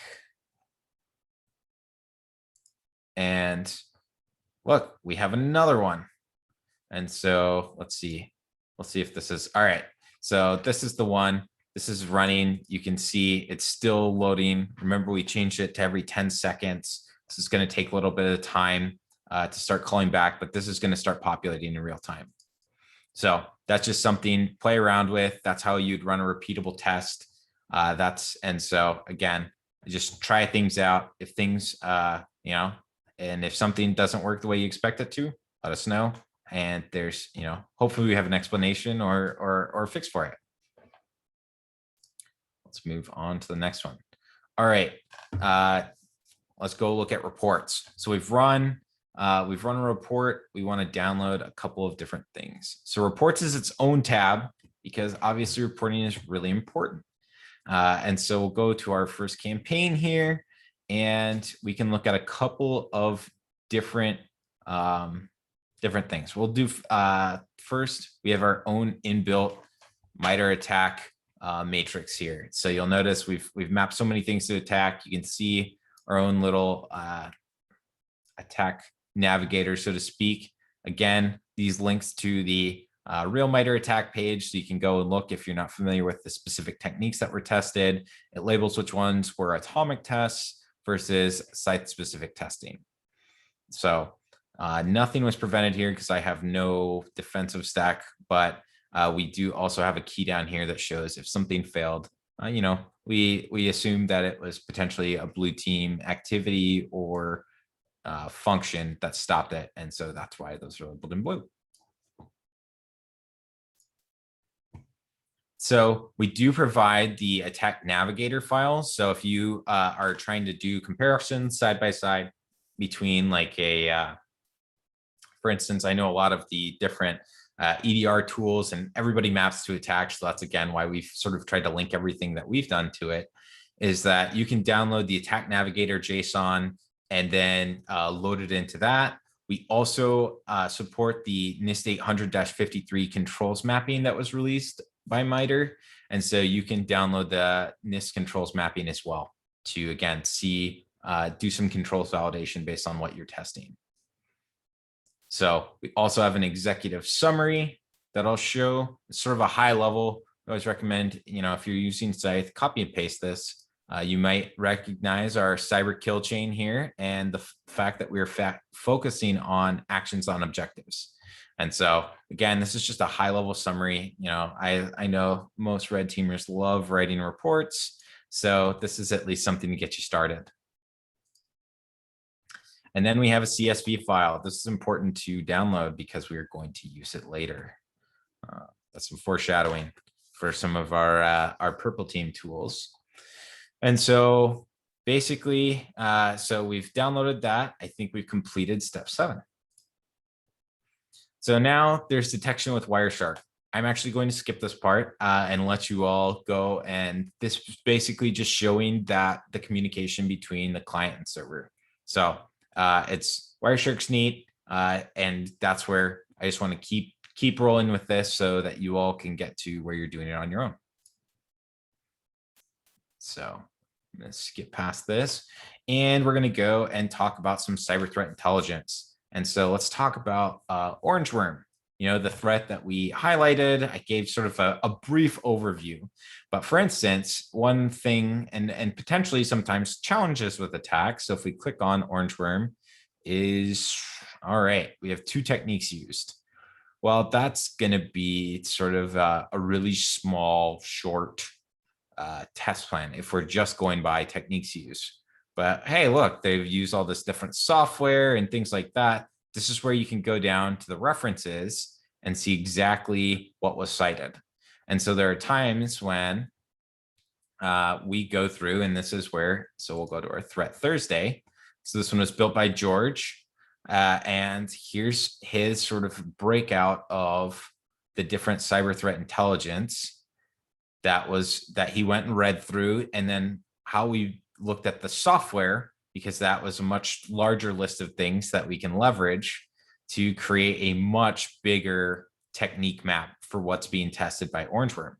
And so we went and created all of these, and then we have built it into Scythe for a plan that you can either download yourself. You can go do your own analysis if you want, which, hey, that's great. I'd recommend, maybe leveraging the already parsed one for this workshop. However, it's just something to keep note is that, the attack team goes through a ton of different reports, and they get reports from all across industry. And so trying to map everything in and keep up with that it's an almost impossible task. They do a fantastic job. And so that's where this isn't meant to highlight, like this big shortcoming. It's more of just, this is something that you can still leverage what attack has to expand the testing that is, readily available and the techniques that are already there. And so this is referencing the semantic blog. And so you can view the mapping. The easy way to do this is, you can either create your own one or you can use our Orange Worm plan that we've already downloaded. I think it's already in here. Yep, Orange Worm Scythe threat. All right. So, we get this question, how do customers import a threat? So you can migrate threats. This is where if you've cloned that entire repo, that GitHub repo that has all of our threats, and say, all right, Orange Worm, open, and then we're going to hit import. Simple as that. And so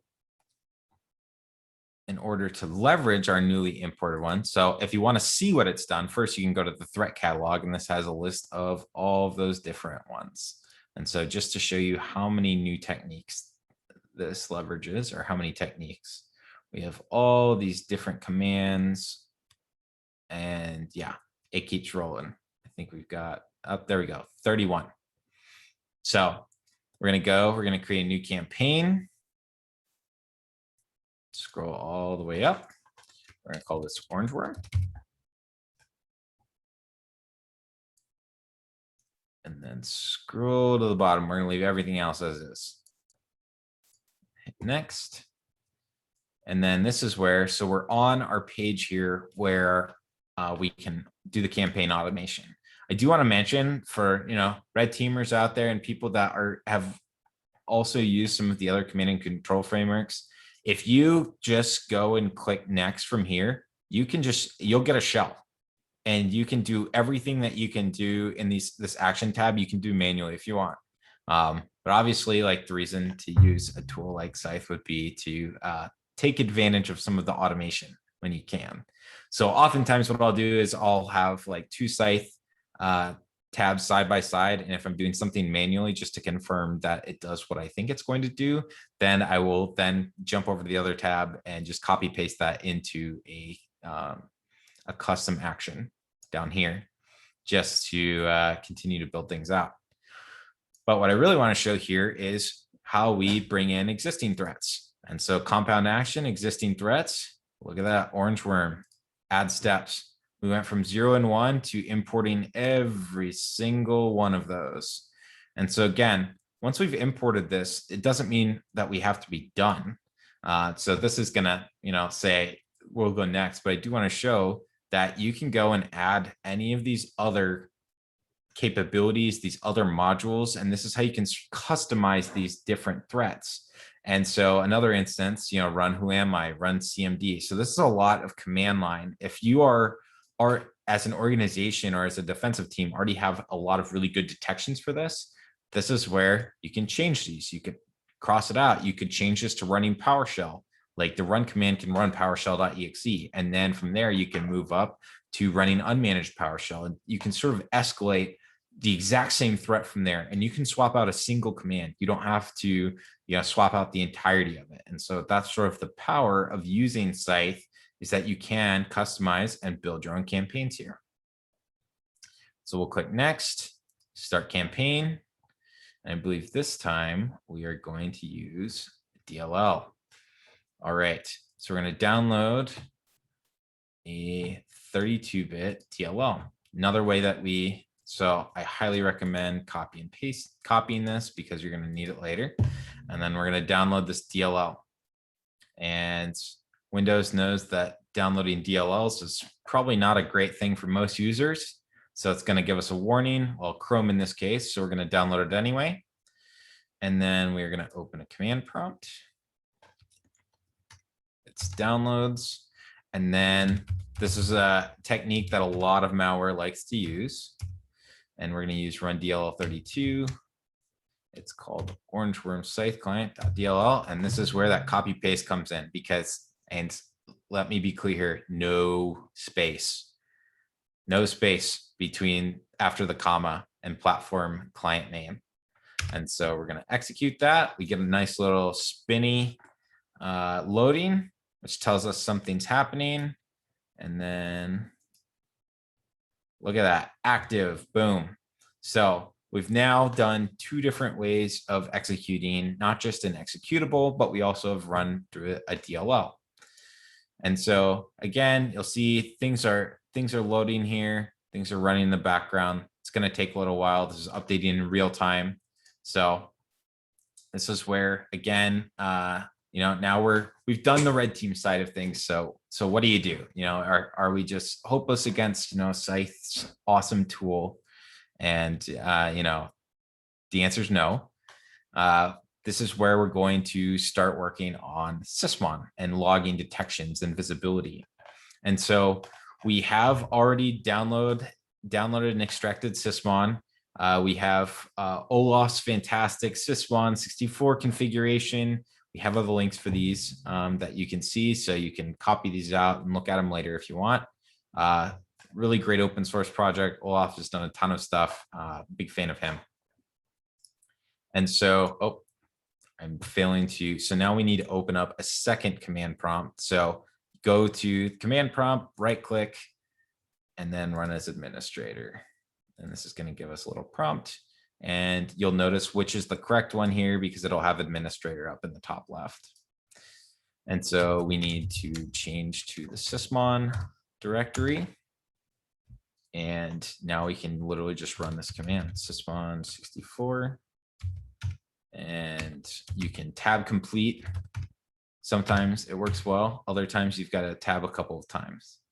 And once we've run that, all right, we're good. Sysmon is going.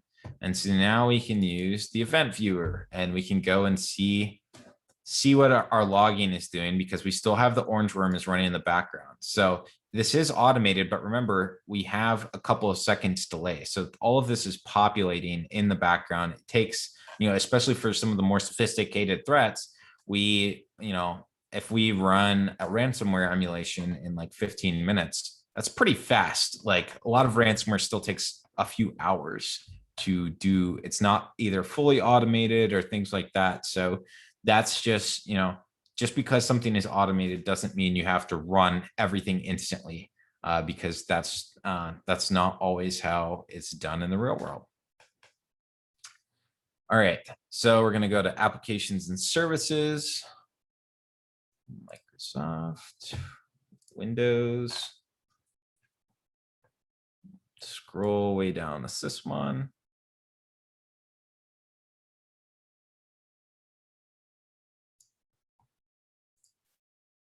And boom, there we go. Operational, and we can hit refresh. So we can also, clear all of the logs if we want here. Nope, we're not going to save anything. We're just going to clear it. And so this, I would recommend clearing it if right before you run a campaign. That way you can see what mostly your campaign's generating. And so this is where, so we can, if we want to run our first campaign again, run it. So that's going to call back and it's going to start populating events here. And so that's where you can go and start playing around with this. Event viewer is not the nicest way to look at sysmon logs. We do, there's other things like the elk stack. There's, of course, like Splunk, things like that. So for this workshop, that's basically as far in depth as we go from a detection engineering standpoint. However, little preview, we do have other workshops that in the future that are going to focus on the detection engineering, and we'll be spending a lot more time in like Splunk or in Kibana to write and detect different things that are happening. So you can actually view those event logs in something that does look a little nicer. So this is another threat that we have, Ryuk, and this is another ransomware. It takes, after you build it and run it, it takes about 15 minutes to run. So just as a forewarning. And, I'm gonna let you all do that, and I'm gonna move to vector. So going back here, we're going to click vector. And just in case you somehow like click ahead, oh man, we clicked ahead. I don't know what the password is. We have our notes. The notes are the savior of all students. So just remember, that's always there. I know some of you are probably tired of me repeating it, but I promise I get enough questions about it that it's worth repeating this much. So it's log into the vector dashboard. So this is on the Slingshot server. So if you want to like access stuff directly, you can go over and click Slingshot and log in there. I run everything through the Unicorn host. All right, so we're going to go to Scythe campaigns. And what we're going to do, so something to note that I know a couple of folks that have messaged us in the past, you do have to enable a certain flag when you are building vector in order to bring Scythe campaigns in. So that is something to note when you are building it. Just wanted to let everyone know, because if you go and just Vector has a really nice Docker container that if you're familiar with that technology and can deploy that, it's semi-straightforward. We also have I think 2 blogs on our vector integration, including one that George just published a few weeks ago that sort of walks you through the whole process of enabling Scythe imports. So this is where we're going to go to assessment actions. We're going to say import log. We're going to click, or you can drag and drop, and we go and look for that CSV. So let's pull up our first campaign. It's loading. All right, upload complete. We're gonna hit submit. And now it's gonna load for a second. And then boom, first campaign. All right, look at that. So this is where we can go. We can see what was run. You get a nice sort of timeline here of everything that was run. And this down here is where, if you are doing like a purple team, you can go through and select whether or not this is blocked, detected, not detected. And so if you want, this would be, see what sysmon, what sysmon logs. So let's refresh. There we go. What sysmon logs and event IDs triggered. And so this would be the place to sort of fill it out. And you can hit, let's say that this was not detected, but it was logged. And say this was sysmon event 3. And then we can hit save. And so then we have the outcome is not detected. Now, obviously logged is better than nothing at all. But that's just, this is a way to sort of go through and record. So that is just a way you can, and to sort of show you, we looked at the blue team side of thing, but the red team side, this was already filled in. So this is what Scythe did. This is what executed. And so it at least sort of automates half of the process for you when you are trying to do these things. So this is just how you can use the Slingshot Matrix Edition. As I mentioned, this is a really cool VM. So I definitely want to give a shout out to Sans for building this and allowing people to go test out all these different command and control frameworks, especially that are linked to the C2 matrix. And so you can test them out. Scythe is the only one that it is not in there, but so this is your opportunity to try it. And so this is where, if you are enjoying or have any feedback for us, please let us know either in the chat. We'd like to hear how these types of workshops have been either valuable to you or things that you'd like to see in the future. So you can download your CPs at the end. So with that, that is my guided walkthrough. So I think from here, I'm probably going to take, a quick 5-minute breather, and then I will come back and answer a bunch of questions. And so if you, need good like concentration, everything, I mean, we've got over an hour left. So, and I'll be on here for pretty much the entire time. So this is where I'll sort of pop in, and normally what I've done is when someone asks a question, I will unmute, I will answer it. I'm not going to say your name. I sort of answer it for the entire group, because there's a decent chance that the questions that get asked are not just one person that's thinking of it. And so if you work better in complete silence, please feel free to mute me and work through this, and then just pop in questions as you have them. So again, thanks everyone for coming, and I'll be around to answer any questions you have or any comments. We always appreciate feedback. That's how, we get better if things aren't to your expectations, or, if things are going well, we always like to hear that as well. So again, I'm going to take a few minute breather, and then I will be back.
All right, everyone. Just wanted to let you know I'm back. So if you have any obviously questions about Scythe itself, specific scenarios, you may encounter at work that you're curious whether Scythe can, tackle things like that.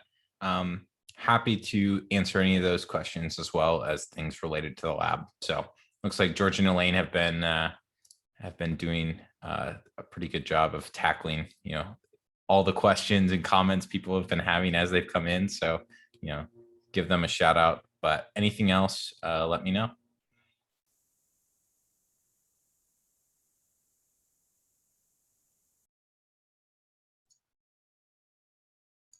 All right. So, question that came in is, if a customer only has the bandwidth to utilize the community threads shared via Scythe's GitHub repo, could they be confident the platform would perform enough actionable information or would profile enough actionable information for other IT teams?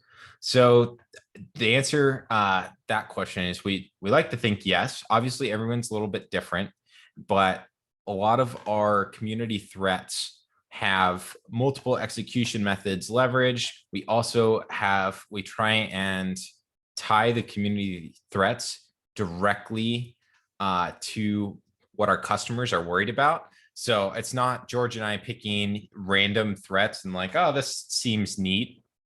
We're talking to our customers. We're trying to understand what they're worried about. The reason I've brought up that, ransomware is that's what we hear all the time. And so that's why in this workshop, one of the key threats that we use in both our purple team exercises is our maze ransomware. Is because that's something that people are always worried about. It provides a couple of different avenues. Ryuk, the one you all are also running, not only does some Active Directory enumeration, but also does some exfil. So the way that we do some of our ransomware that you might be able to sort of dive into and look at, actually here, I will just show you because it's cool. Let me share my screen again. So sorry for everyone that I'm about to recenter your screen as I share this. But if we go down to threat catalog, let's see if Maze is already in here. Oh, Maze is not, but I thought I saw George added it. So we can import it. All right. So let's go look at Maze. So one of the challenges in a lot of these with emulating some of these threats that are normally destructive is how do you do this without, destroying the environment that you're trying to test? And so there's a couple different ways that you can do that. The way we've chosen to, especially with our community threats, is we do things like we create benign services that are still going to populate. So here's an example of the scheduled task. So creates a benign scheduled task. Adversaries use this all the time for privilege escalation, persistence, defense evasion, things like that. And that's where, we clean this up at the end, which I'll show you in a minute. And so that's the type of thing that we like to do, especially in our community threats. These are meant to be for teams that potentially, like our asker mentioned, aren't necessarily going to be able to utilize all of the potential things Scythe can do.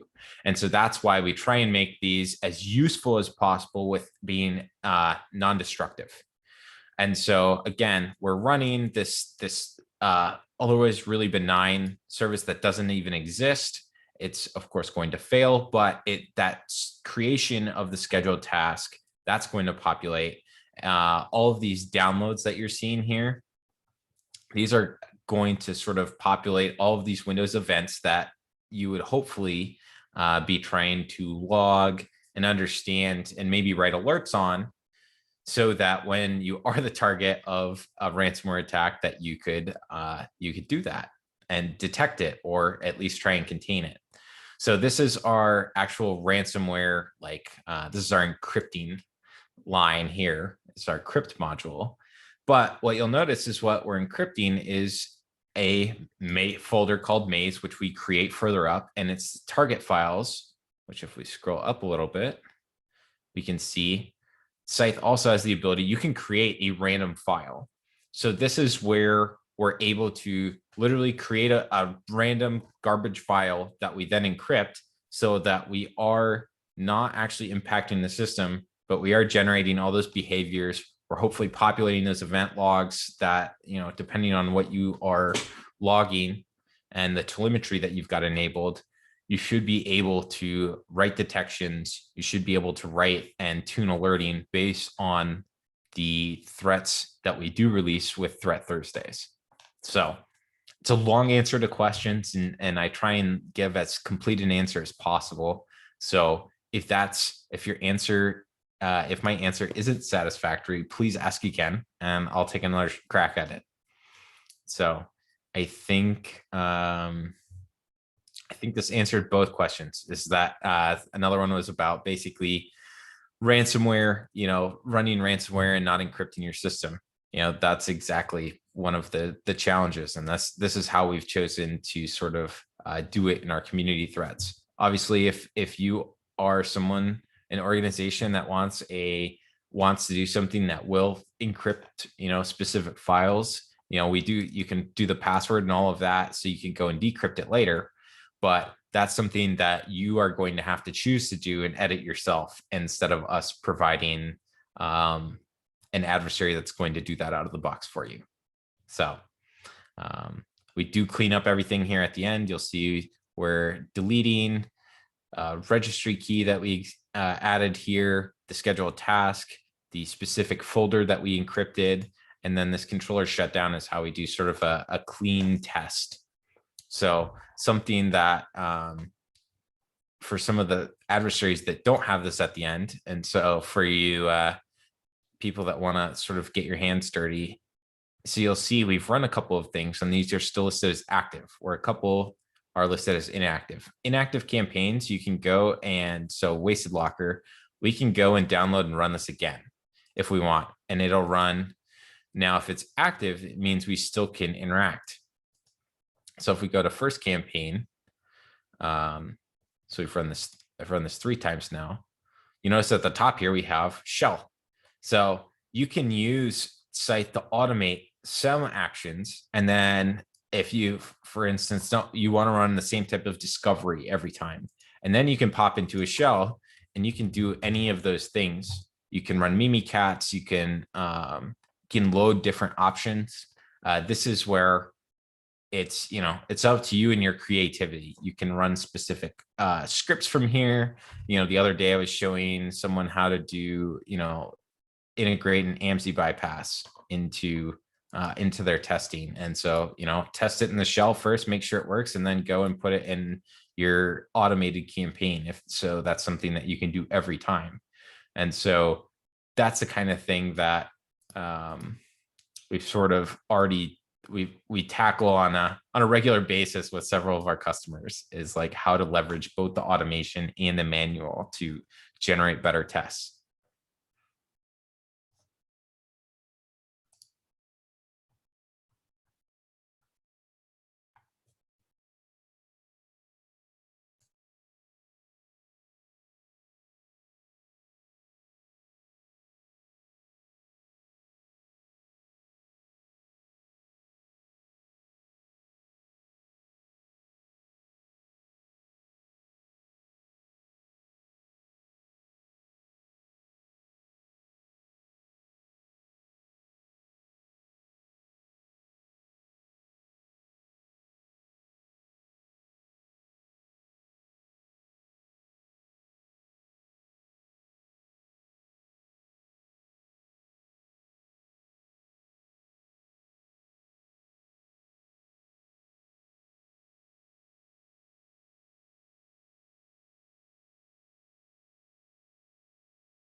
All right, another question popped up. What automated capabilities with Scythe exist for log to Splunk integrations, API threat generation, or report views? And so basically, so I'm going to share my screen again, just to sort of show some of this. So again, sorry for recenter anybody's thing. So as far as actual integration, so this is where we can go down to administration and settings and scroll down. All right. And so we have the Splunk host key and port. And so what this is going to do, if you put in and link your Splunk, if you link your Splunk instance, each of those steps in the campaign that was like being auto populated as things built up, like so. So I'll show you. Here's Splunk. Down here is syslog before I run back up to the campaign list, or sorry, reports. And this is where, so let's go to HTML. So we get this HTML campaign, just provides a little bit nicer of a look at the CSV file. And so this has like the module, the description, timestamps, all of that stuff. And so all of this just gets, these things get piped directly to Splunk. So we do have a Splunk integration blog. We also integrate with like Splunk Phantom. So this is where I'll give two sort of quick shout outs to integrations. Like we have Splunk Phantom, and then I think it's Palo Altos. It used to be Demisto, I think. I forget the name. And basically those can build and run Scythe campaigns. So Scythe does have an API. I'm not going to pull up the API docs. We normally share those with folks that have at least sort of signed a mutual NDA at least. So you can, I would recommend you contact, Jose or Yanni, who's I think on some of this, so they can reach out. But so you can get a better idea of what you can do. But everything I've showed within the site dashboard here, every like thing we've demoed, you can do that through code, through Python. So we have examples. Our API documentation was released 2 months ago with our first release this year, Scythe 3.2. And so essentially you can do everything you want in Scythe with code if you'd like. And so you can also have these reports get generated, Plex track, as I mentioned before. So we don't have that in this version of our Purple Team workshop, but it is going to be integrated in future ones. So we don't discourage people from, attending multiple Purple Team workshops. So if you want to come to the next one, and especially when we start doing like some of our detection engineering ones, highly recommend coming back and visiting us again.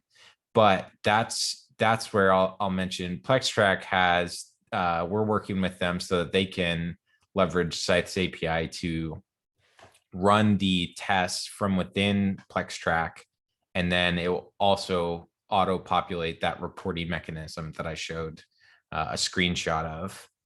Let me see if I can find it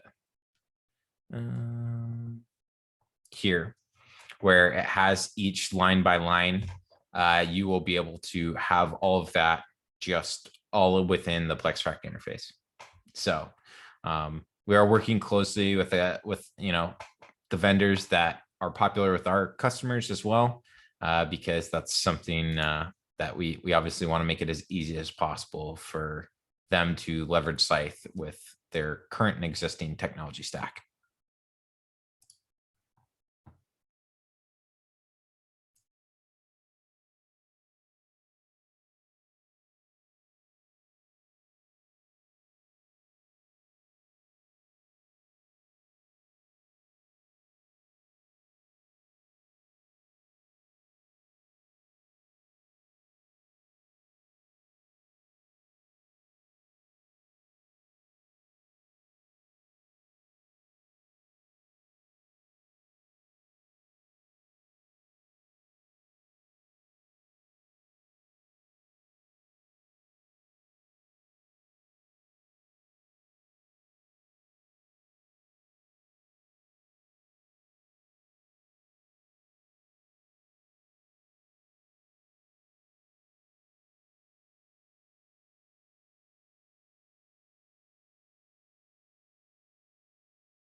Somebody reminded me in the chat that the Demisto rebranding is XOR.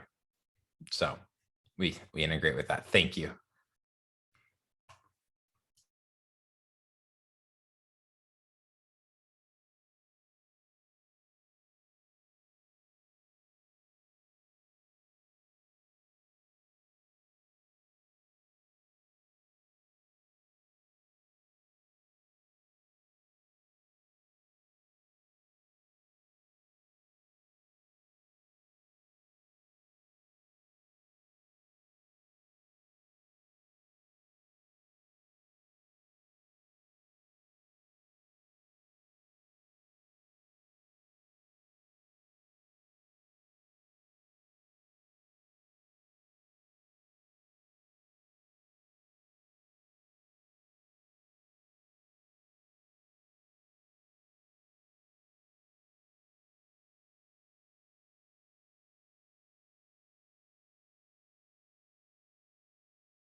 All right.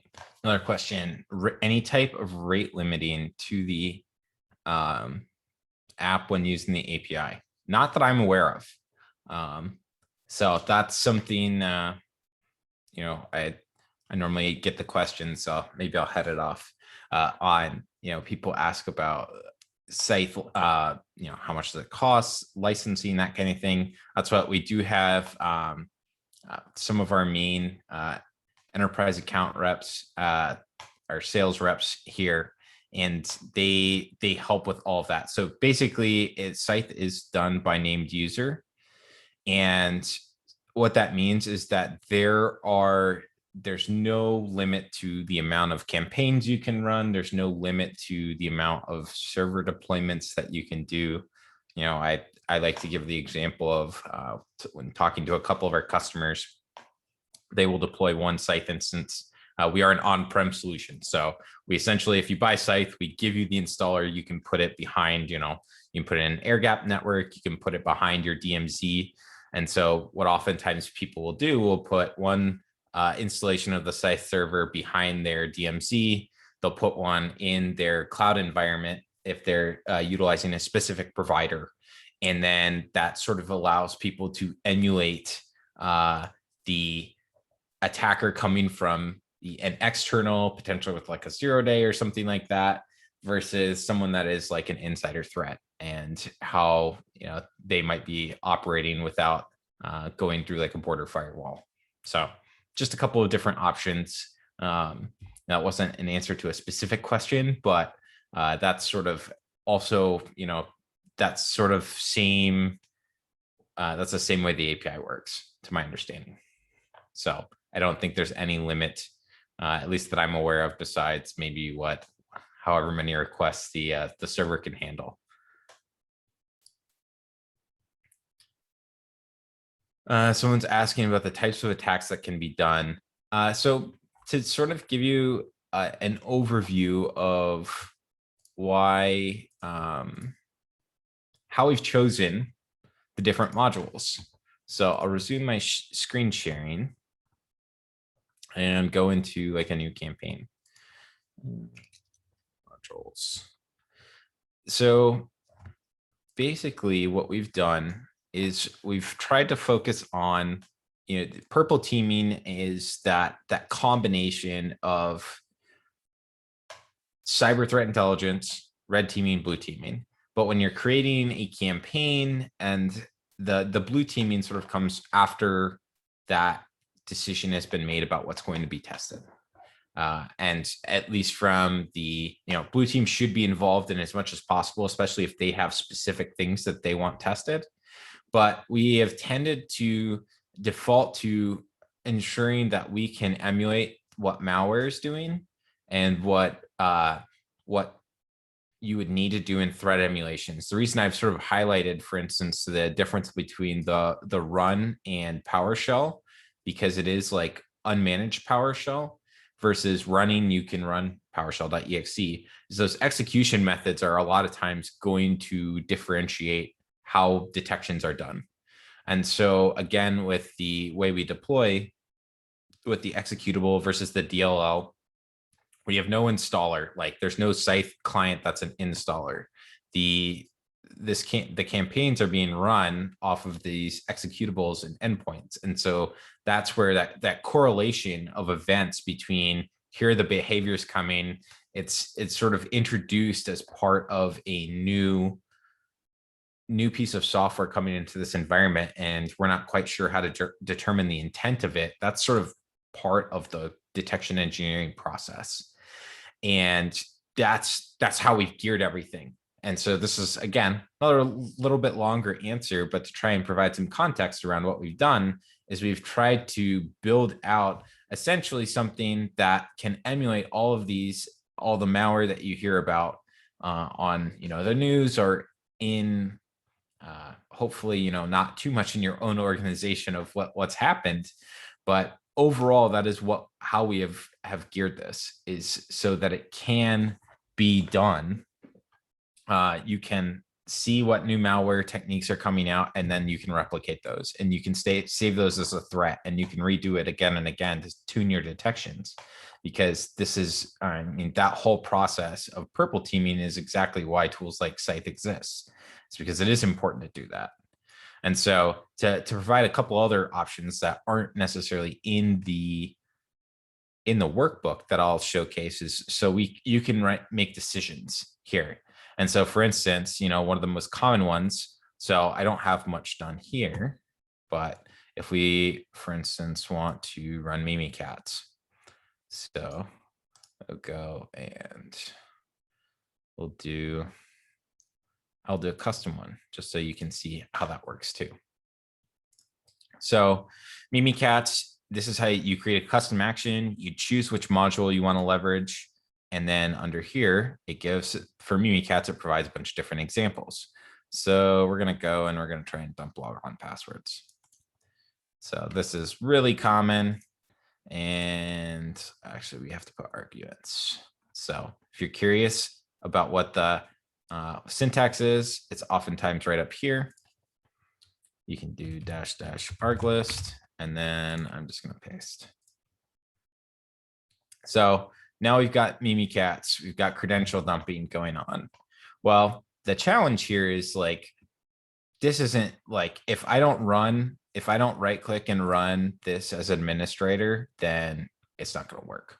Mimikatz will fail because it doesn't have the proper integrity level as a process in order to do this. So there's a couple different methods that we can do this. We can get to a high integrity.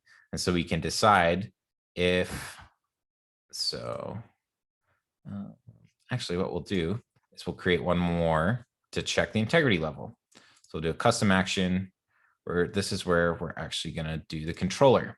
So this is the controller is the Scythe client. So if controller -- integrity, so you can also do privileges, but we're going to do integrity here just to get that.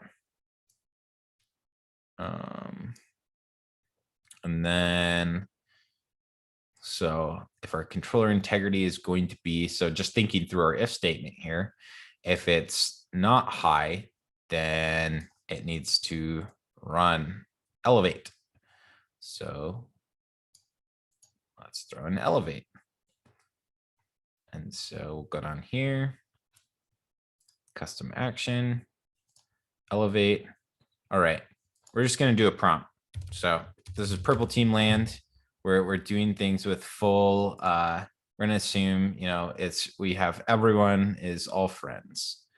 And so what we're going to do is I'm going to drag these. So first we're doing a controller integrity check, then load elevate, and then prompt for that, or Mimikatz. And so now we're going to go down, we're going to add an if statement. So if the integrity level is not high, so most of the time it's going to be medium,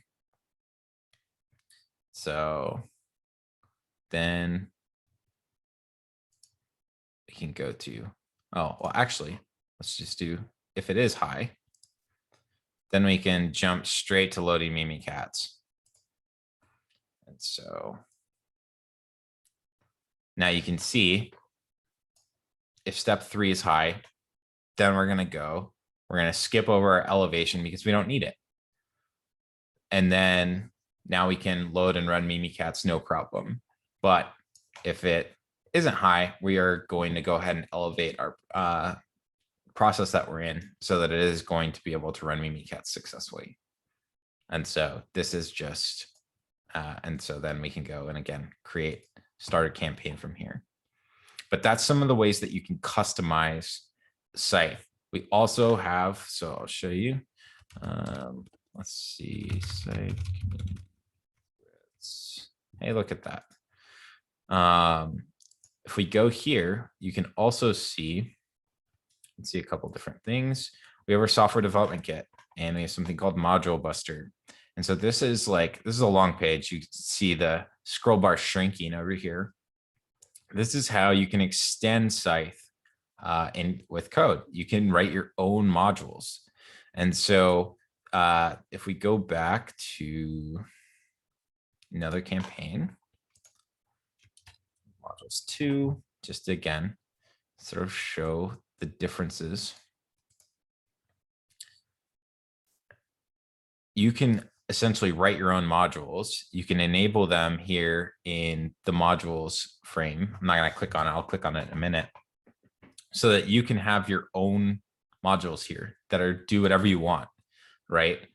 We've focused on abuse cases essentially of legitimate Windows controls, commands, that kind of thing. And so that's something I think that's sort of important, is being able to customize to your environment.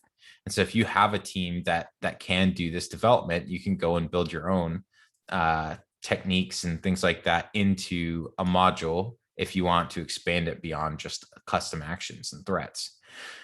So if you are a team that already has Python, you can load in this Python runtime. This works across all the operating systems we support, so Windows, Mac OS, and Linux.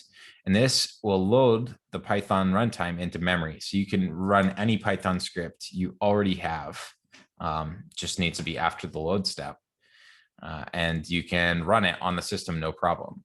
So these are all ways that, it's, again, long answer to what types of attacks can be done by Scythe, but the answer is it's whatever you have the time and imagination to do. We try and build in as much as possible that people can leverage. They can create their own campaigns, things like that. We have the Threat Thursdays and those adversary emulation plans so that people can leverage them very easily, is the idea behind it.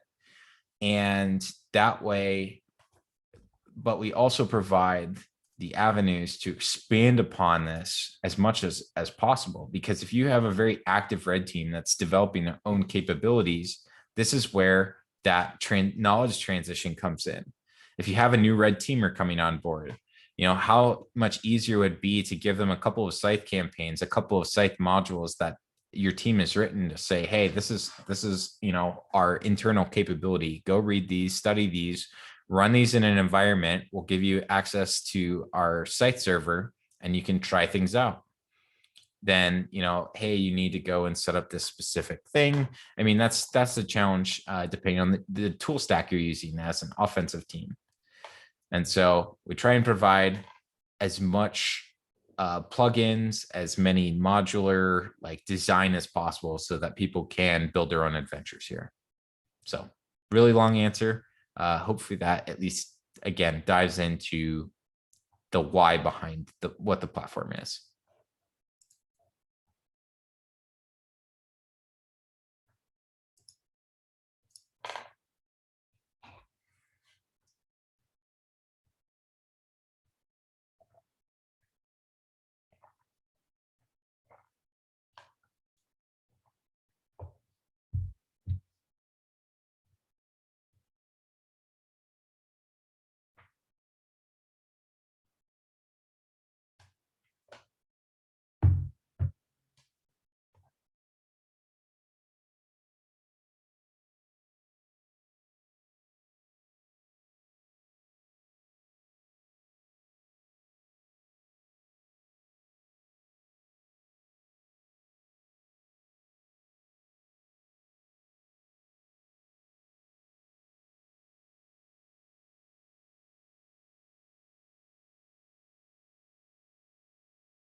I know some folks have been sending us messages as they've dipped out and sort of finished up. So just want to thank everybody for showing up. I'll still be around here for the next half hour, answering questions, things like that. But just, for anybody that is going to jump out, again, thanks for coming. Hopefully you've enjoyed this, and, give us some feedback. We really appreciate it.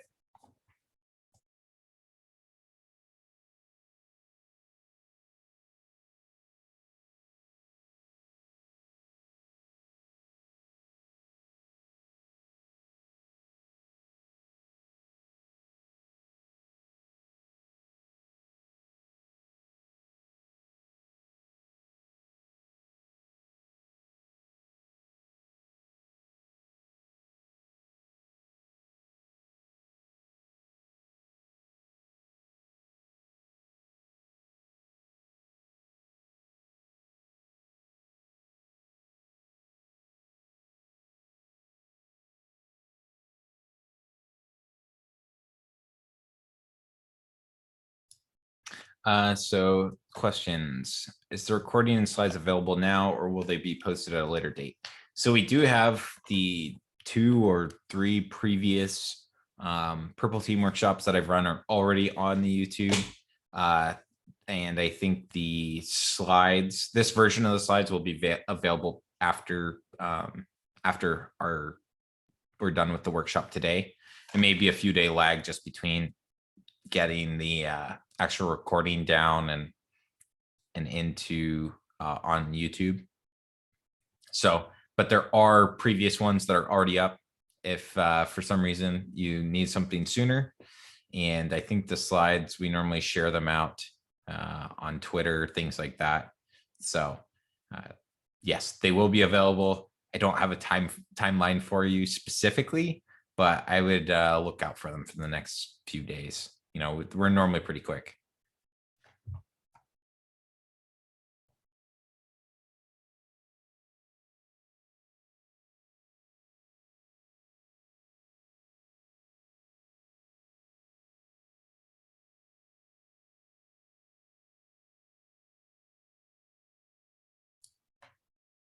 So it's a question, does the platform offer a sort of reverse capability? I'm thinking of a use case where a customer could submit a group policy audit for a user machine and use Scythe to identify what items in the threat list could execute it against it. So we don't have a search function right now. I mean, honestly, it's always good to have scenarios like this, because that helps drive obviously the tools in active development. And so, in fact, a couple of features specifically, I'll go ahead and highlight. If we scroll down to the previous page, all of these like explicit proxy settings, these are all here because customers have asked for them. So we have large enterprise customers that the Scythe payload is proxy aware by itself. It will try and leverage whatever proxy settings the current user that it has permissions as. However, these are features that have been asked for specifically, and so they were implemented. I mean, I think to answer that question, the closest thing to it would be probably some of the attack techniques and trying to understand what specific techniques that group policy audit is going to do. But as far as a direct search, let's see, we might have a search up here.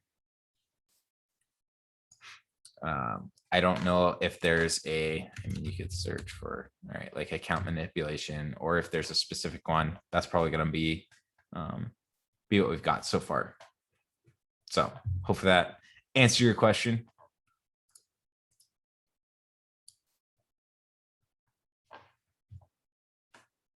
So it is licensed per user. And so for additional information on number of licenses, stuff like that, encourage you to reach out. You can either request a demo, or we've got folks in our, let's see, chat. Jose is one of our main sales reps, and so he and Yanni can help sort of walk through how that would work. So I'll be honest, I'm not an expert on all of the enterprise licensing and stuff like that, and then the number of users that is their domain. And so I always defer to them. I stick to the purple teaming. So, but I will go ahead and I can pass your name on if to them so that they can reach out.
So you got another question.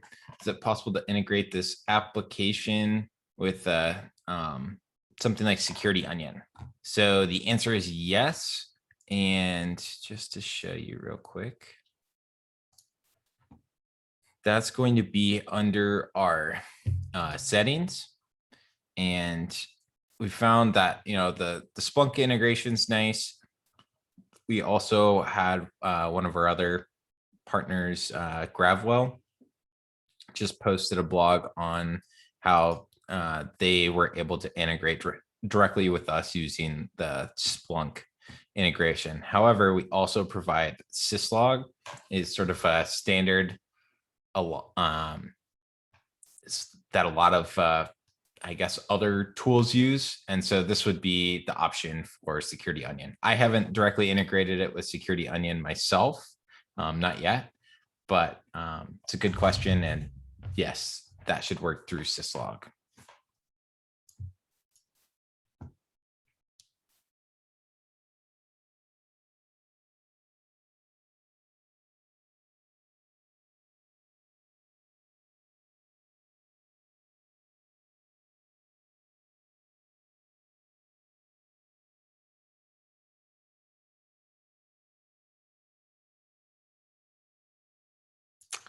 We have another question. Is there a way for Scythe to simulate DGA URL attacks? So that would be something that you would have to potentially develop like as a module. We don't have that inbuilt right now. So, the short answer is yes, there is a way. I mean, this is part of how like the modules work, is you can like, just to show you, we have like, you can change the default parameters and things like that in here that include like, especially for like the HTTPS, you can determine what is your, this is campaign platform. And so this is Scythe, because we have this as the host name, even for the URL, but this can be an IP address. This can be any URL that you control. So that is, if you wanted to have specific, something that did generation of domains, you could do that. So you could probably, the shorter integration of something like that would be if you have a tool that already does that. We do have like a Docker container, I think, that that does, like, you can use redirectors with Scythe. For example, some of our red team clients use that. So that's something that, sort of a yes, but not like, I don't have something to show you. So good questions.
All right, we've got like 10 minutes left.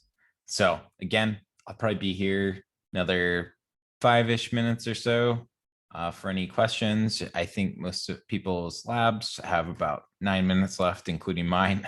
So I hope everybody's had a great time. Again, I'll be here for a few more minutes. Thanks again for coming and trying out Scythe. For any questions, if you all have want to know more about our pricing and stuff like that, sales@scythe.io is the email address to check out. And so I think overall, hopefully you all had fun, and we'll do another one of these in a couple weeks. So watch for us on Twitter. So hopefully everyone's following us there. And yeah, again, thanks for coming. Thanks for engaging. Thanks to everybody that asked questions and has listened and stuck with us the whole time. So I'm going to go on mute for another couple minutes. If there are any questions, I'll answer it. And then from there, yeah, hope everybody has a great day.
All right, everybody. Thanks for coming. I think we're going to stop the recording.